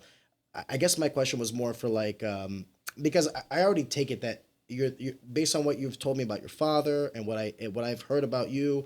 I knew that you wouldn't be the kind of guy that would try to steal the limelight. It was more, do you get the sense of like pride in watching them achieve their goals in an endeavor that you helped to produce? Or is it just like, it can't just be all business? There has to be a passion to this. The business side of it is we were smart enough to pick them. Yes. Okay. That's fair. Right? That's fair. Like half the guys that start from Mizzou wrestled in my event. I mean, I didn't coach them, but they wrestled in my event, right? So, I mean, like I just talked to Jasper Lockett today. His son, Ladarian, they're flying to Peru for the Worlds, okay? He came into my, Jasper calls me and goes, can you put Ladarian in the meet? And he's a really good Little League kid. This was a couple years ago. He was going into his freshman year. And I go, yeah. And he wrestled, and the first time I seen him live, and I'm like, that's the best kid in the meet. And then my buddy disagreed with me, and he went to this tournament, and he lost. And then he beat the same kid for third, but he lost. And my buddy goes, so much for the Ladarian Lockett era. 2 weeks later, he goes to Ironman as the 18 seed and wins it. And a year after that, he wins the age group worlds. I said, bro, do not ever question a junior college guy's ability to judge talent. Ever. I said, like, that's not your lane. That's my lane. Well, it's also crazy to kind of like say, based on one instance or one evening of performance or one day of performance. Well, no, but I picked him out of 44 kids. I'm talking about criticizing the guy who said that because it's like, dude, you can always have a bad day. Well, no, but what I'm saying is he got the field. It was like in the old days, Tiger or the field. Okay. And so all he was saying was, you didn't pick the one right horse. Like, no, I did. That dude's a world champ. And my point was, he wasn't good at fundamental things, but he was good at stuff you can't teach. What can't you teach? Feel. Feel is it's a tangible, but like, okay, like you're coach wrestling, right?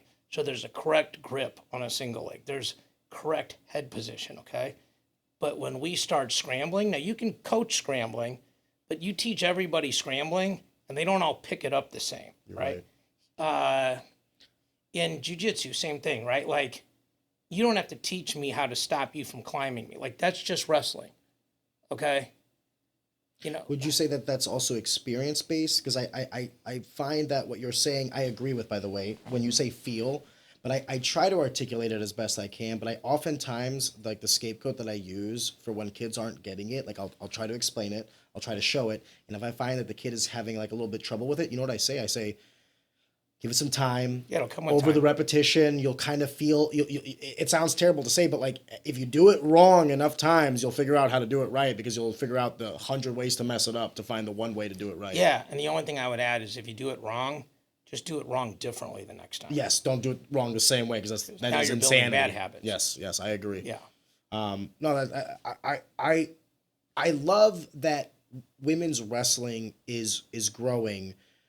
I have a daughter, and she's not even 2 years old. And whether she wants to wrestle or not is not really the point. Like, no one really pushed me into wrestling. I just kind of got a nudge on the shoulder, and that's the avenue that I chose, right? So I'll engross her in everything and just kind of see what sticks. I'd be lying to you if I told you I hope she does. I hope she wants to do it, but like I don't want to be one of those parents that like shoves something down their kid's throat. You can want her to do it and still be a good parent. Fair, but I also want to give her my idea. Hear me out on this one. Is like show her baseball, show her softball, show her basketball, show her volleyball, and then also show her wrestling. And then if she gravitates towards it, run with it.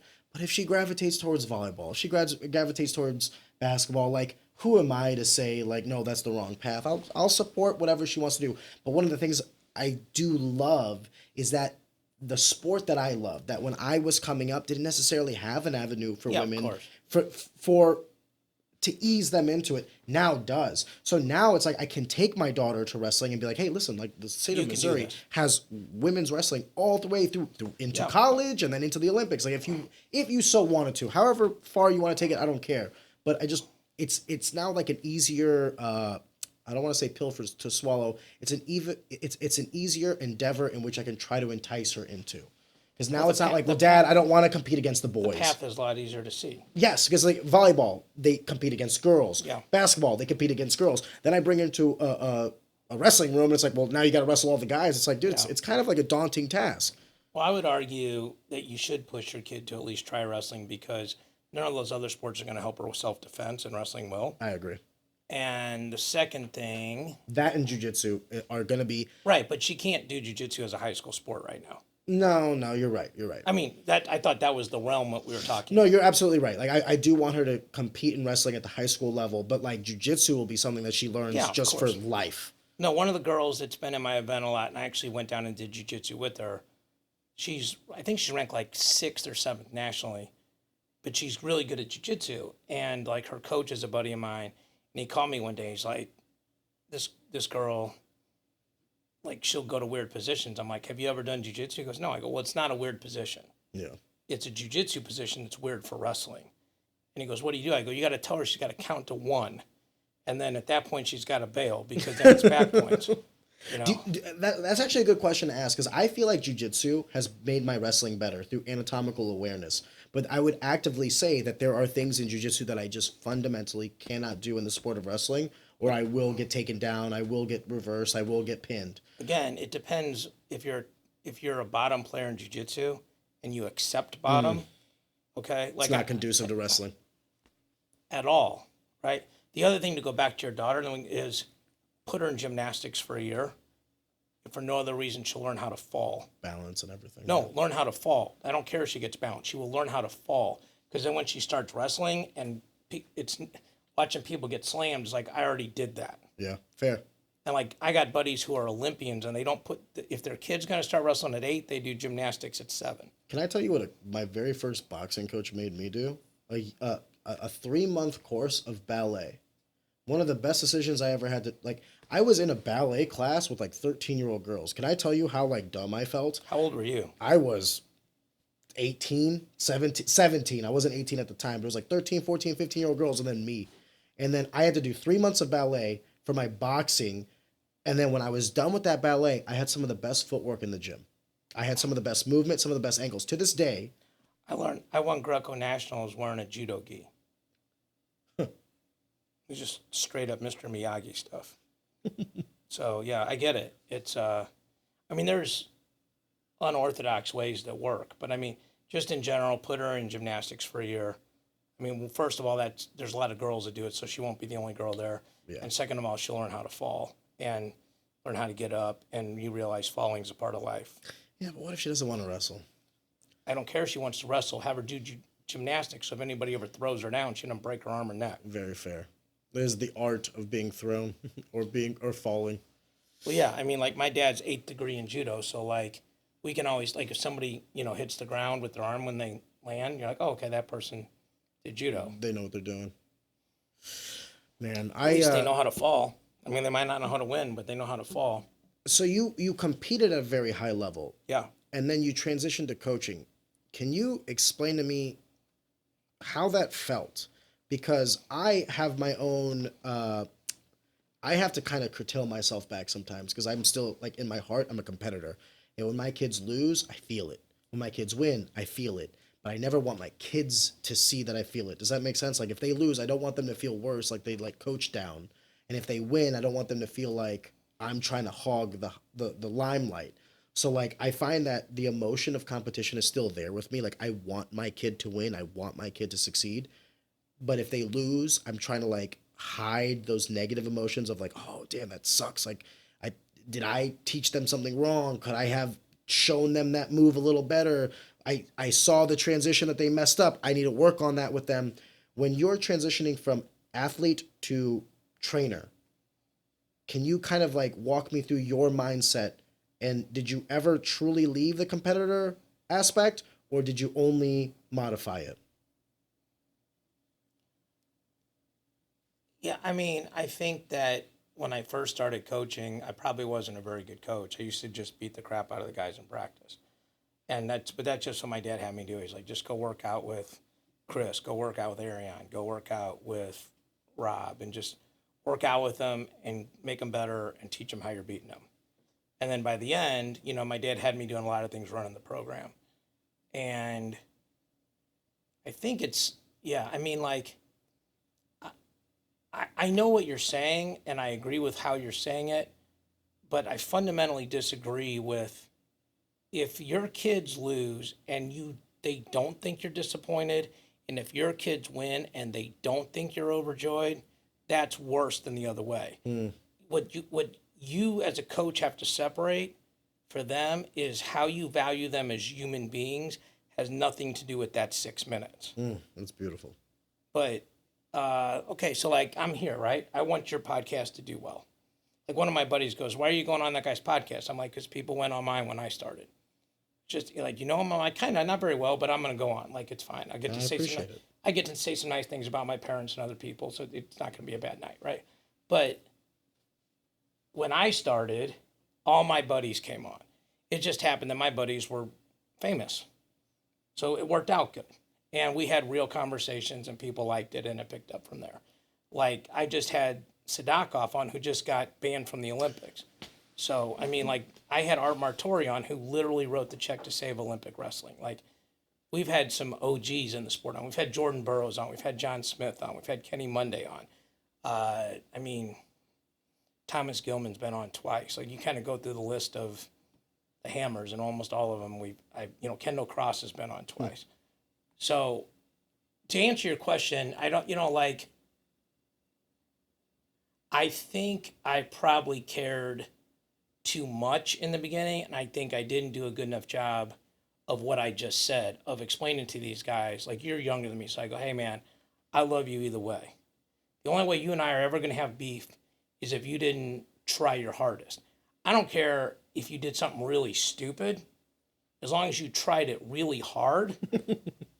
Because you can't coach lack of effort. Okay, like Durwood said, you're still helping out at the gym. Okay, so if a guy goes out there and just covers up and gets hit 27 times, you probably don't need to watch the film. No. Okay, but why? Well, it's because he didn't do anything. I just described it, right? But if you go, man, these guys just went back and forth and he got caught in an armbar triangle, you're like, well, I know I want to watch that film because there's probably something we could correct.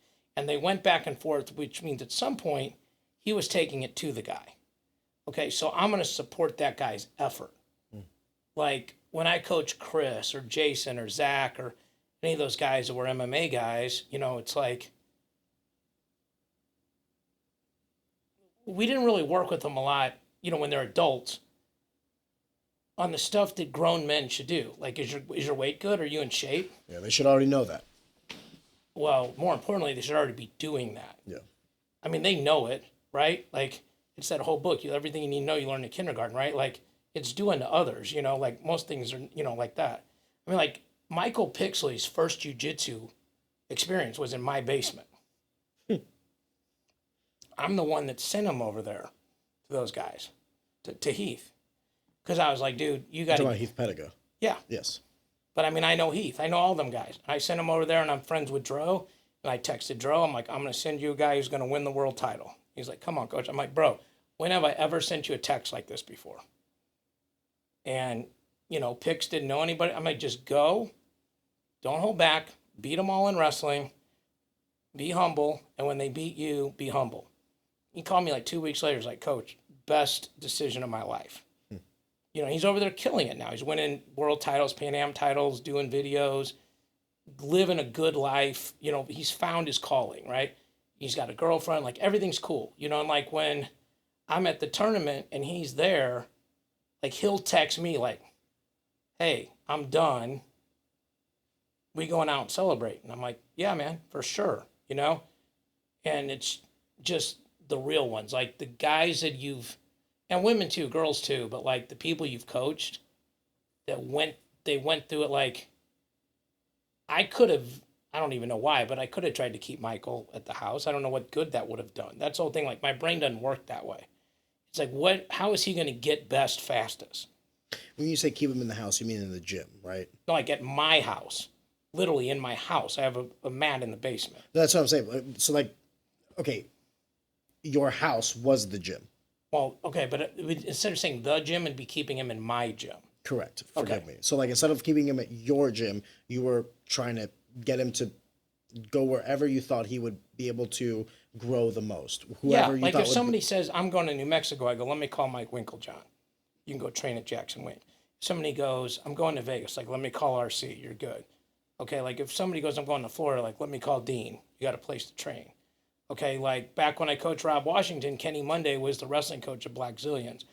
Like Rob waited till, I asked him if he wanted to do anything on this one day, and he goes, nah, I'm just going to hang out. And then that morning, he's like, well, where are we going to go cut weight? I'm like, bro, I literally have it in our text messages. He's like, well, so I call Kenny, and we go over to Black Zillions. Michael Johnson's there, who wrestled for me and my dad.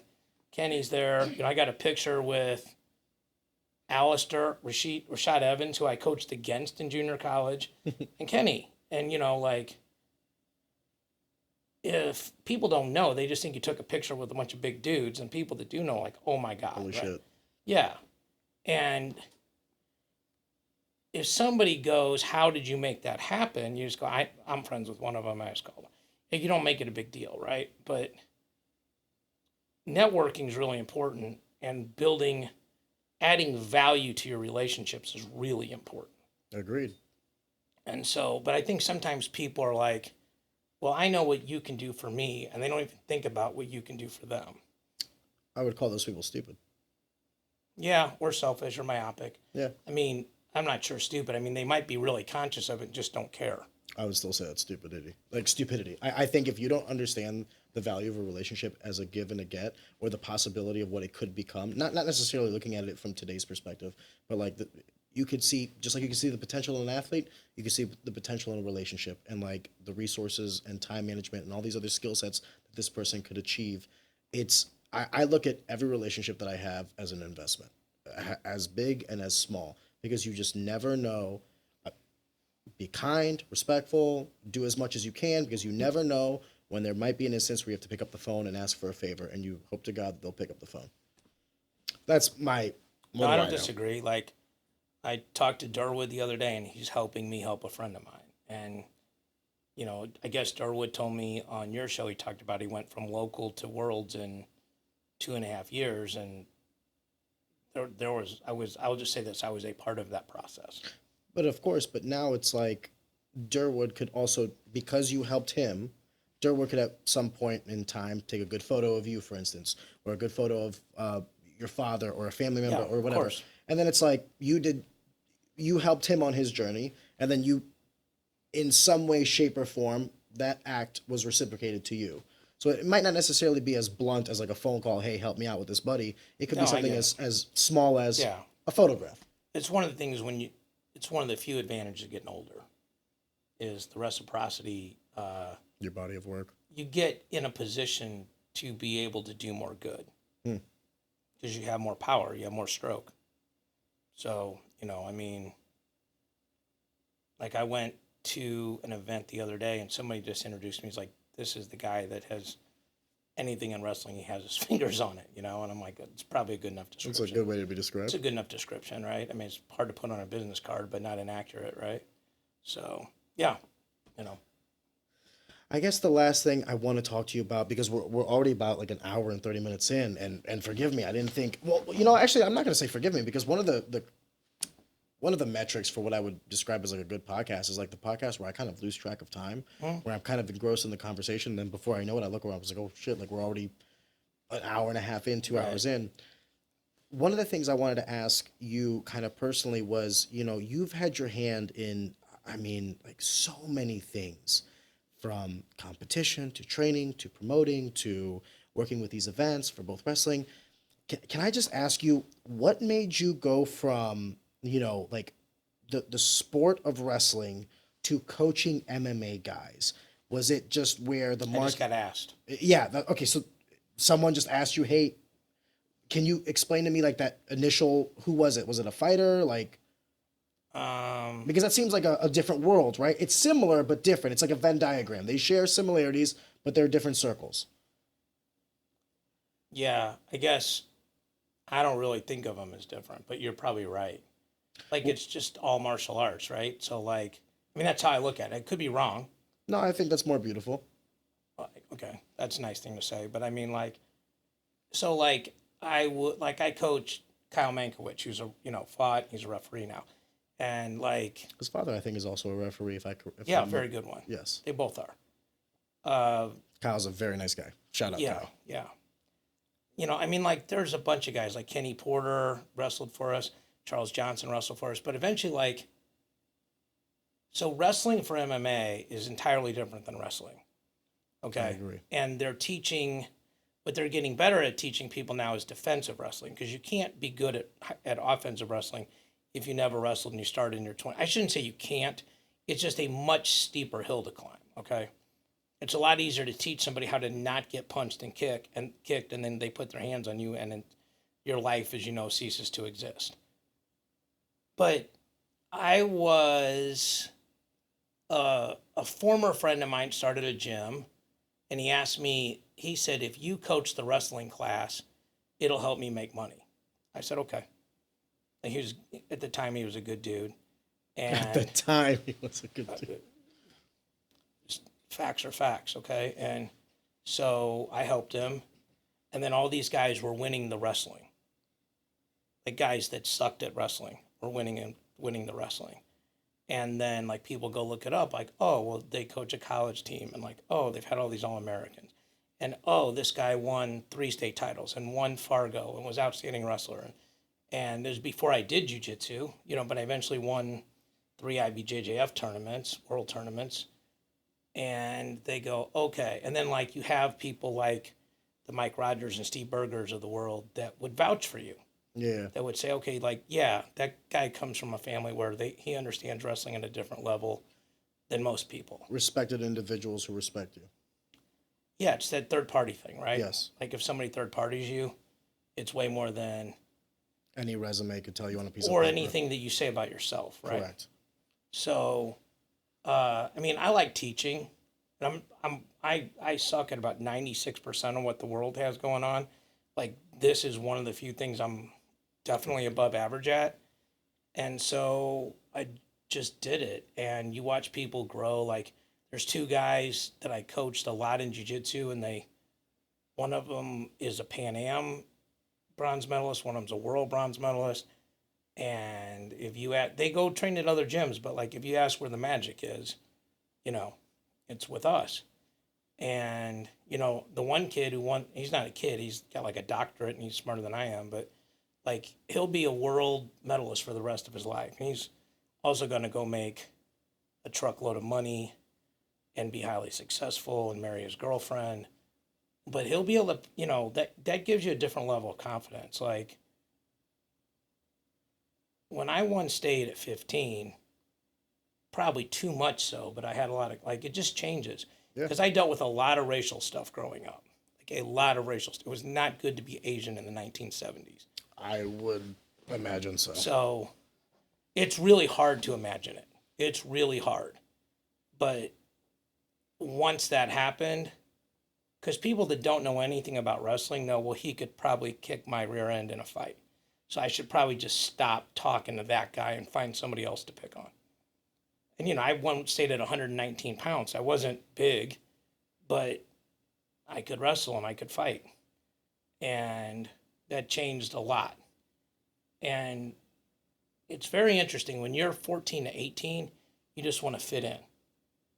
Once you hit like 22 to 100, you want to not fit in. You want to be different. 22 until the end. Yeah. I mean, you want to be different, right?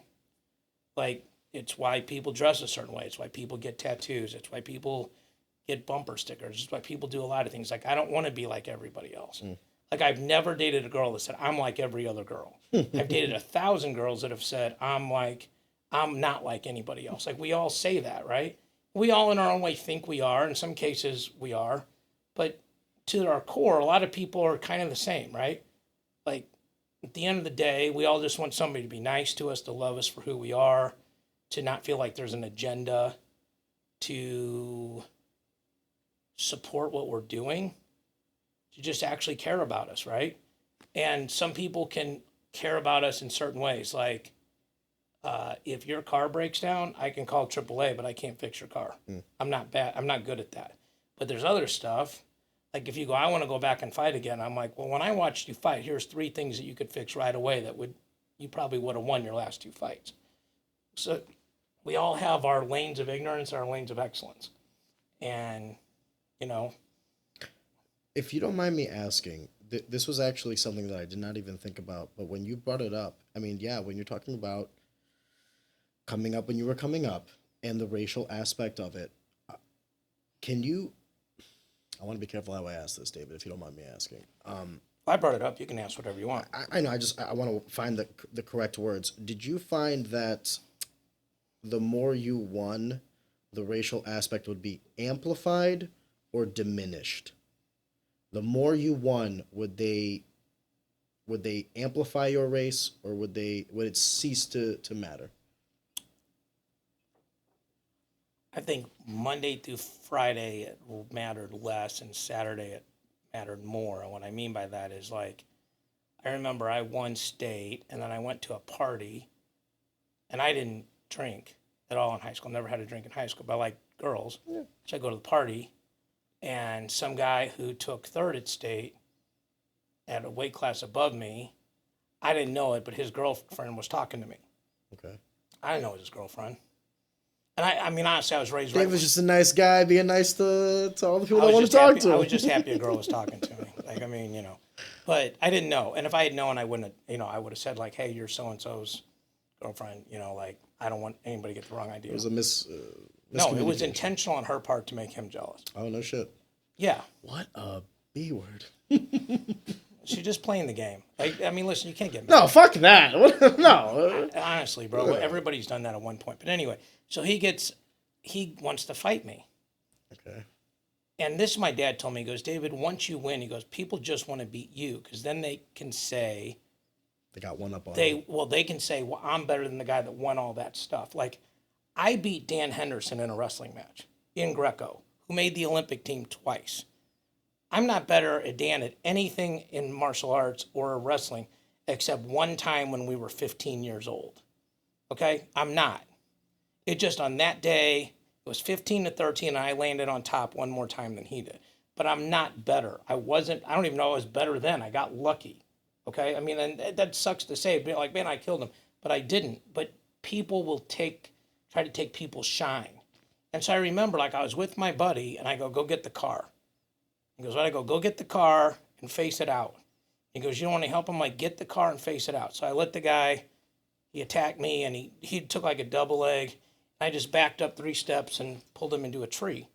His head hit the tree, and he fell over like a cartoon character. And I go, we done? He goes, yeah. I go, okay. And I got in the car and left. Because I knew whatever happened, I was going to have to go home and tell my dad. And my dad taught us martial arts are for defense, or not for offense. And they're only for offense if the person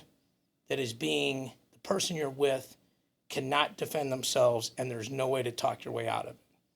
Like, we're going to go grab dinner afterwards, and we're going to go with your producer, and if somebody does something inappropriate to her, you and me are not going to let that happen. Of course.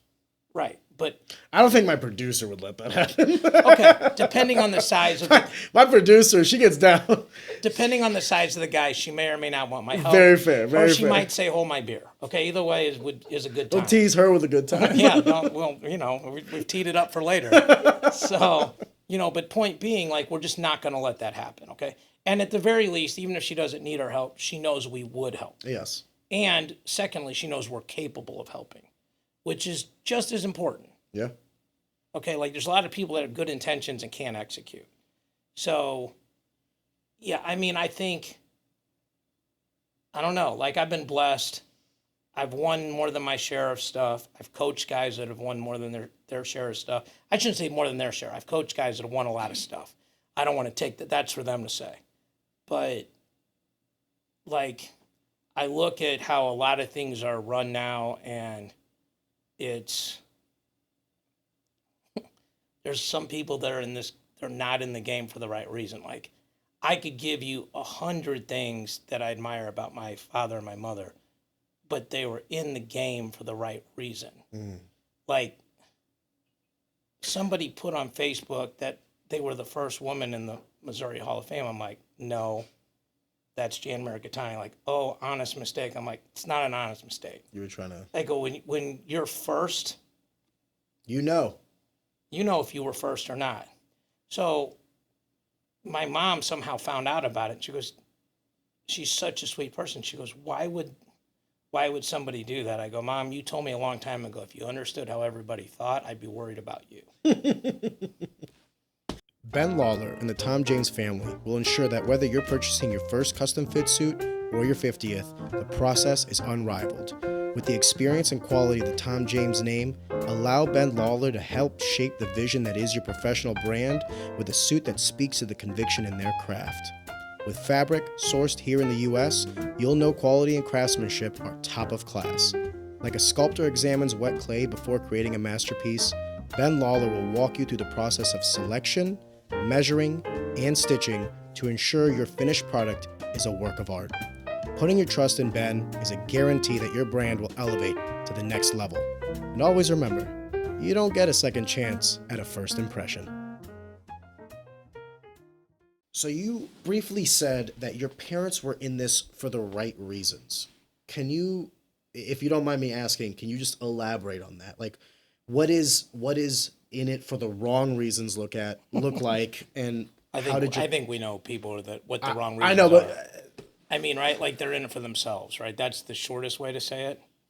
And I remember when we started getting very successful at recruiting, like, my dad would rather lose the right way than win the wrong way. God bless. And my mom is that way in life. Like, when I started my financial planning career, the first year I stayed at home, they talked me into staying home, which was the best idea. They let me save enough money to buy a house. I'd never paid rent in a day in my life. God bless. And I would come home at 9:00 at night and take off my suit. Used to dress like you, not as good, but close. And I would eat dinner at the kitchen table, and my mom would just talk to me about my day. And I would remember, like, Mom, I made $600 today. I mean, my mom's like, how many people did you help? And I think, like, a lot of life is what you consistently hear and say, right? Like, like, my parents don't drink, they don't smoke, they don't curse. Okay, so if you're around that, the norm is don't do those things, right? Like, I mean, I'll have a cocktail, but, like, if I go out with my parents, like, when they come with me to Hall of Fame duels, I don't drink in front of them. I don't drink till they leave. And, like, somebody's like, somebody else was like, come on, Mirikitani, have a beer, have a shot with us. And I'm like, and the other guy goes, hey, man, that's respect. Give respect to the OGs, talking about my parents, and then it's fine, right? Like, I mean, if they want to start at 7:30 and I'm going to start at 9:30 when my parents leave, like, if you have a problem with that, you're not my friend, right? Like, if you don't understand the why behind the what, or let's just say I decide to stop drinking, like, you can't support that. I don't think any functional adult would look at that and ask questions. Right. I think if they do, yeah, they're on the wrong side of it. Yeah, cut them out of that circle. But my mom and dad were more interested about kids learning life lessons and going on and getting their education and becoming good citizens in life.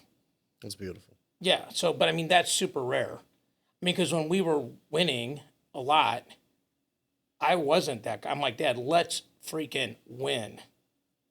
And he's like, the right way. And so he would throttle you with what, morality? I just think, like, okay, like, in recruiting, there's a lot of gray area, right?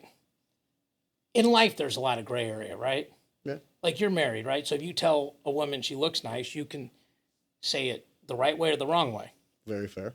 I mean, right? And you could say where she was sitting there, you'd be like, that's fine. Or she was sitting here like, you're going to sleep on the couch tonight, right? I mean, I was... It's the same thing. It's just how I present it. It's how you presented it, right? And so I just made sure we never got right up to the line in recruiting, where a lot of people would. But what I did do was just outwork everybody. I used to have like a $600 a month cell phone bill because it was back on minutes back then. Now you're aging yourself, David. Well, I think we already established that with when I graduated from high school, right? I mean, like, I'm Asian. I don't think I look my age, so, I'm good. Aging like wine. Like, yeah, yellow stays mellow, bro. That's real. That's real. So, I listen. I do want to say that I appreciate you coming on this podcast because you are right. One of the things that kind of concerned me when I wanted to start this was I knew I wanted to have conversations with people that I thought were valuable or had some sort of like lesson to be learned within the conversation. Or to be completely frank with you, just catching up with some of the guys that I haven't talked to in a while. Like that's kind of what this is turning into. Almost more like, I don't know. This podcast is definitely. I'll give you the advice I got when I started my podcast. My buddy goes, "What's your shtick?" Which by definition, I hated that word, right? Because it's like we got an air horn and, she's over here like throwing gongs out and stuff like that.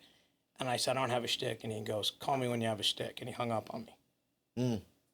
And so he called me back in 2 weeks. He goes, what's your shtick? I go, I don't have it. He goes, I'll call you in a week. And he called me back in a week. And I said, mine is to ask all the smart questions of all the smart people that everybody in our community wishes they get to talk to and ask the questions without screaming, without yelling, without saying bro 9 times a podcast, without trying to be the cool guy. Mm. And he goes, that'll work. Call me in a week when you got that figured out. Like just a savage, right? So like you need to know what, I won't say shtick, but what your angle is, right? Like what makes you different. And that doesn't matter to me what it is, okay? But once you know what it is, your podcast will go in a different direction. David, I just want to create a podcast that I would want to watch. Does that make sense? Yeah, but we all want that, right? Nobody's going to go, I want to create something that I hope my kids and me never watch, right? I mean, if this, when this comes out, I'm going to send it to people, right? And I'm not like, I got lit and we just talked about stuff for 2 hours. If only. I mean, right? Like that, I don't curse on these podcasts. I don't drink on these podcasts. Like, I went on some of these podcasts where every third word was F, and they're like, bro, you can do that. I'm like, I'm a USA Wrestling guy, and I'm Ron Jan's kid, and I don't do that. And, like, I might do it in a bar where there's nobody recording it, but that ain't me. Like, you're never going to hear me. I mean, like, I'm wearing our family seal in our name and what that means. Represent your family. Yeah, so, like, good or bad, you represent. I like that. So. I guess I got to figure out my niche. My niche is shtick. Niche is much better word than shtick, right? Like yeah. niche is like what's my market? What's my this? What's my that? I don't know. My vision. Your vision, that's a good word. I know she was like, "What are you trying to do with this?" I was like, "Listen, if this can just like your buddy was saying, if this can just bring enough money to where it covers costs, I'm happy." Because I genuinely. Well, you got cameras, you got. Well, I couches. did this because I wanted to do this. This sounded fun to me, and can I be honest with you? It's everything I wanted and more. I get to, if I ask you, hey, David, come have a conversation with me over coffee, you're like, hey, buddy, like, I'm not into that. You know what I mean? But if I tell you, hey, come on to a podcast that can hopefully benefit you in some way, hopefully benefits me in some way, but then we can have all the conversations that I want to have, and it's mutually beneficial. This is just very different because I've done over 500 podcasts, and we don't, we just do it on Zoom or Google Meet. It's interesting. Oh, really? Yeah, I mean, we got cool backdrops, like we got Nike and stuff on our backdrops, but... Give me time. Yeah. Well, let me ask you this then before I ask you the other question is, what do you prefer? Do you prefer the Zoom because you can do it in your own home? Does this have some pros and cons to it as well? Well, mine has to be that way because I'm interviewing people from all over the world. Yeah, and so it's not a preference. It's just not a preference. Yeah, it's a... necessity. Yeah, I mean, this is fine. Like, I'll tell you this, like I live 9 minutes from you. If I live 90 minutes from you, or 30, even 30, I'm like, bro, we can Zoom this thing. Yeah. But like time is money, right? So yeah. Like, and I'm not charging you, and I shouldn't charge you, but I'm like, I can't, be driving all over. No, that's fair. One of the things that we do have to genuinely think about because we have some guests that we would love to have, but I'm actively deliberating whether I want to keep this in person, which I do. But like some people, it would cost like $2,000-$3,000 to fly them in, hotel them. I know it's not worth it, but I don't know. That's for me to kind of do like the ROI analysis or just what I'm willing to spend. But anyway, one of the things that you were talking about I want to get to before we end this podcast is the 4 ways of learning. What was 4 that? stages of learning. 4 stages of learning. So Can you we have describe this that to me? we have this written in the basement. So the first stage of learning is, and we just have it like a ladder or steps. The first step is unconscious incompetence. That's when you suck and you don't know you suck. So that's like the person that goes on American Idol and thinks they're going to make it. Okay? We all can dream. Yeah, and that guy was Asian, so that's tough for me. Oh, no. Okay, but you understand what I'm saying? Like, the people are, we all, like, somebody walks in the gym and thinks they're going to win, and they're just talking nonsense. You're like, bro, we could take Jimmy Scrub over here and he will mop you up and down the mat. The second level is conscious incompetence. That's when you know you're bad. So the joke I make is that's me singing in the shower. Like, I know I'm terrible, but I don't care, not bothering anybody. You know, it's fine. The third area is conscious competence. That's where if you concentrate on something, you're good at it. That's probably your first 3 podcasts. Like, for me, I had questions written down. Like, I was ready with my answers. Like, but I had to concentrate. It's like driving when you're 16. Okay, like... You're hyperanalyzing You're just not natural, right? Okay? Unconscious competence is the highest level of learning. It's like shaving, driving, brushing your teeth. Okay? So when our guys are, when they think they have something or they're struggling with something, I'm like, where are you on the ladder?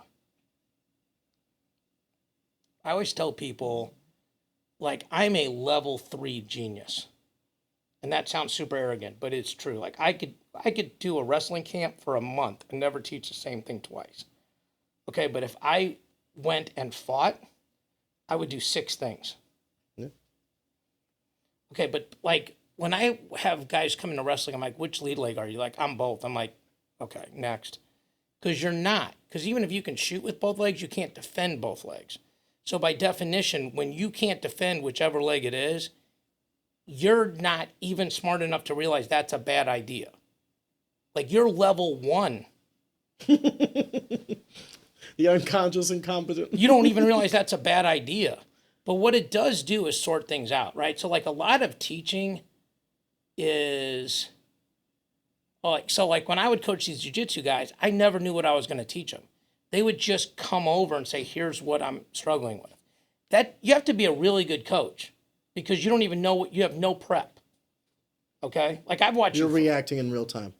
Right. Like, I watched you fight. I know what I thought you did well. I know what you, like any person in the world, some things you could do better. So if you said to me, hey, what would you have taught me? I could go through it with you. But I have time. Okay, if I go, I don't know, I'll go to your next fight and I'll somehow corner you in between the rounds and be effective. That's sort of the equivalent, okay? I'd actually be fine with you. I process very quickly. That's one of my gifts, okay? But what it forces people to do is really, really, really be honest with themselves. Like, I'm not married, okay? So I compare a lot of this to dating. Like, you know the guy that can walk in and just say the right thing to the girl? And there's the other guy that can't, ever. But he's probably the better husband. I mean, right? Like, if he could get past... No game, but he's the one that she should leave with. He's the keeper, right? He's the keeper, but he can't get to the part where he offers to buy her a drink, Yeah. right? Okay? Like, that guy is level 4 at the stuff that matters, and on a good day, he's level 3 at getting past the gatekeeper. Yeah.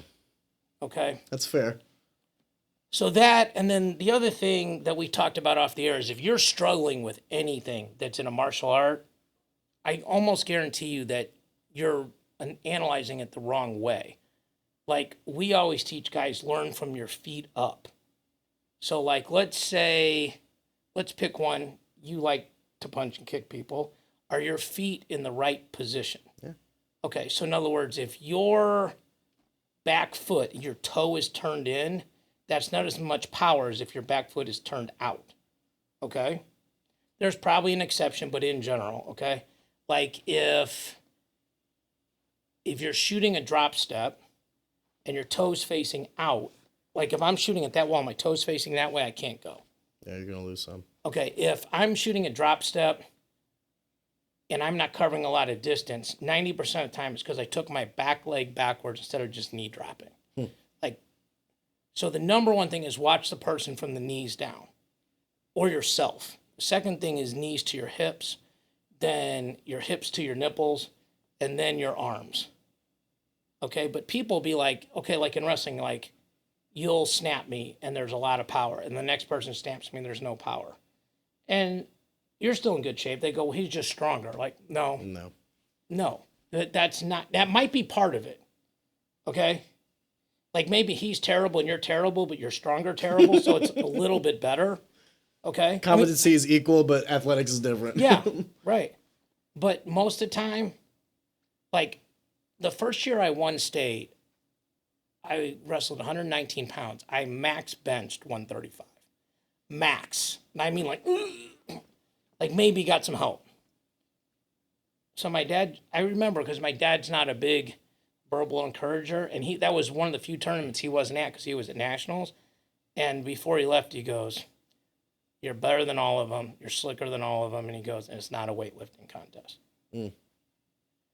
And I wrestled a guy that was undefeated in the quarterfinals that had more hair on his left pec than I had on my whole body. I mean, like, he had... Well, you are Asian. Well, that's part of it. But, I mean, I eventually grew hair. I mean, meanwhile, this guy was just yoked and everything else. And I was scared of him. But for the first 2-3 scrambles, he didn't score. And I'm like... Well, I can hang with this guy. This dude done messed up. Like, he should... And that's... I learned that. My dad goes... When I won state, he goes, you got to break these dudes right away. He goes... I mean, I would go out and try to score... at least 12 points in the first period. I'm pretty sure that's the Dan Gable method too, right? Score first, score often. Well, I mean, I don't think anybody's cornered that, but yeah, I mean, just Fair. in general in life. But I mean, he was just like, if you can't turn him, get rid of him right away. Like, he was not like grind hard. He's like, just put points on him. Yeah. Like the coach from Oakville, who was the AD at CBC, goes, you're the only guy I ever saw that beat somebody 21-6, and I gave him 6 escapes, and the guy would walk up and go, man, I'm going to get him next time. And he goes, because you just never heard him. He goes, and you're like, nah, you ain't getting that dude next time. There's no next time, you know?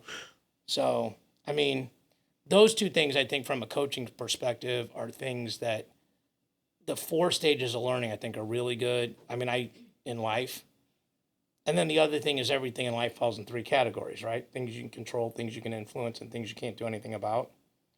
And we spend all of our energy worrying about the third bucket instead of doing the first one. If we get done with the first one, get to the second one, and whoever your God is, pray to that person about the third one.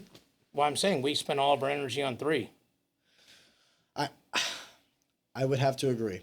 I oftentimes, even myself, find myself trying to make malleable that which I cannot control. And I don't know if it's just like a wisdom thing that comes with age or if it's like a maturity thing that comes with like enough losses in my life. But I think it's a process. I think you literally have to look at it that way, right? So like if you want this specific podcast to be good, right? Then you need to have some questions mentally ready that would be different versus having the same 9 questions you're going to ask. So David, how's wrestling? Yeah. Like, or just like you're going to ask Donna, Kurt, Durwood, and me the same, like, those questions don't all apply because we all do different things, right? Yeah, similar fields, but different jobs. Well, I mean, I love Durwood. That's my dog, but he didn't wrestle, and I don't think Doniker wrestled. And I know Durwood didn't coach, and I don't think Doniker coached. I think Doniker's great at what he does, but I don't think he's a coach. You know, he's a great matchmaker. He's great as Jesse's right-hand guy. I mean, he's doing a ton just on his own. He could go do his job for probably anybody in America. They'd be lucky to have him. And I probably can't do that job. But I don't think he can do my job. Yeah. So if you just ask the same questions to everybody, you didn't prepare. Okay? Yeah. So I think there's a process. Like,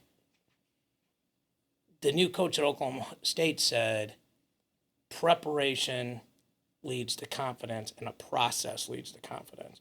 So there are certain things that have you ever seen that actors in the studio where the guy always asks like the same questions every time, like what's your favorite curse word and why, and all these other things? No, is that like a Hollywood thing? Yeah, Screen Actors Guild or something. When we go to dinner, I'll show it to you because the guy is a master interviewer. Like, we could all learn from him. Okay. I think he's passed away, but the guy was awesome. But he would ask some of the same questions and then some of the different questions. And I think like I try to do that with my podcast. Like, I don't care like how people got into wrestling. Like, I'm a nerd, I'm a geek, so I'm like, when you were down 2 rounds to none,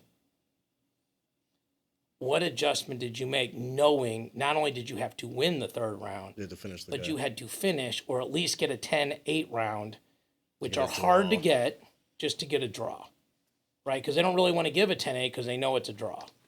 So you're actually more likely to finish them than to get a 10-8. Yep. What was your mindset there, and what was your specific plan?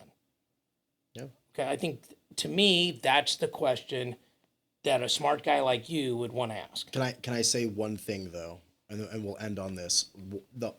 When I started this podcast, I thought the hardest thing about this podcast would be for me to learn podcasting. It's not. I'll tell you what it is. Every podcast can be easy or hard, all dependent on the guest. I've learned this because like sometimes you'll have guests that can really articulate a conversation, really delve into the weeds of what it is that they're trying to say, right? And really extrapolate and kind of, even though I might have not been there or done that, I can at least understand now based on the articulation of that process. And then there are some guests that are the 1-2 word response guys, and oh my God, is that brutal. I will say that all I'm trying to do is bring on people that I think are cool and interesting and have stories that I would want to listen to. And that's kind of all we've done so far. Yeah. So, David, I appreciate you for being one of those people. Yeah, I appreciate that. I think the only suggestion I would make, because my mom told me this, is don't stack 2 or 3 questions together. Because I'm the kind of person, I'm like, which question do you want me to answer first? Yeah. But most people, they just skip to the last one. And so, like, sometimes it's hard as an active listener because somebody goes to something, you're like, oh my God, I want to interrupt and ask this question. But that's what's cool about being on Google Meet is I can just write down the follow-up and then actively listen and not just be thinking about that. But I don't think there'd be anything wrong even live here if you just have a little tablet or note on probably a tablet's better than your phone.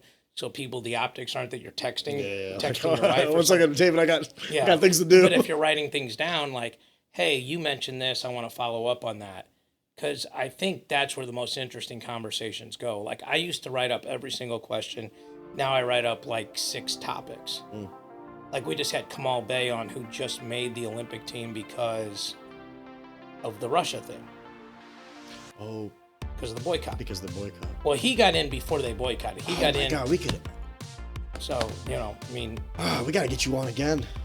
Yeah. Gotta talk about that. But we had Kamal on, and I said, well, let me just get the 2 questions out that everybody wants to know. When did you hear about it, and how do you feel? Okay. Let me end this podcast with one question. Do you think the Russian boycott could be the biggest thing that's ever happened to Olympic wrestling? No. No? Not that big? It's already happened before. Well, I'm talking about now okay. It happened in 80 and 84. I guess the context is with how geopolitics is currently working as well. So this is what I would ask you. In 30 years, do you think how many people are going to remember this? And I would say 10% of them. Maybe. Yeah. Maybe I'd say the 90%. The 90% of the people, like we had. It could be recency bias. Like it's like we had 7 gold medals in 1984, and 6 of those guys had never won a world championship. David, I appreciate you being on the podcast, brother. Thank you so much.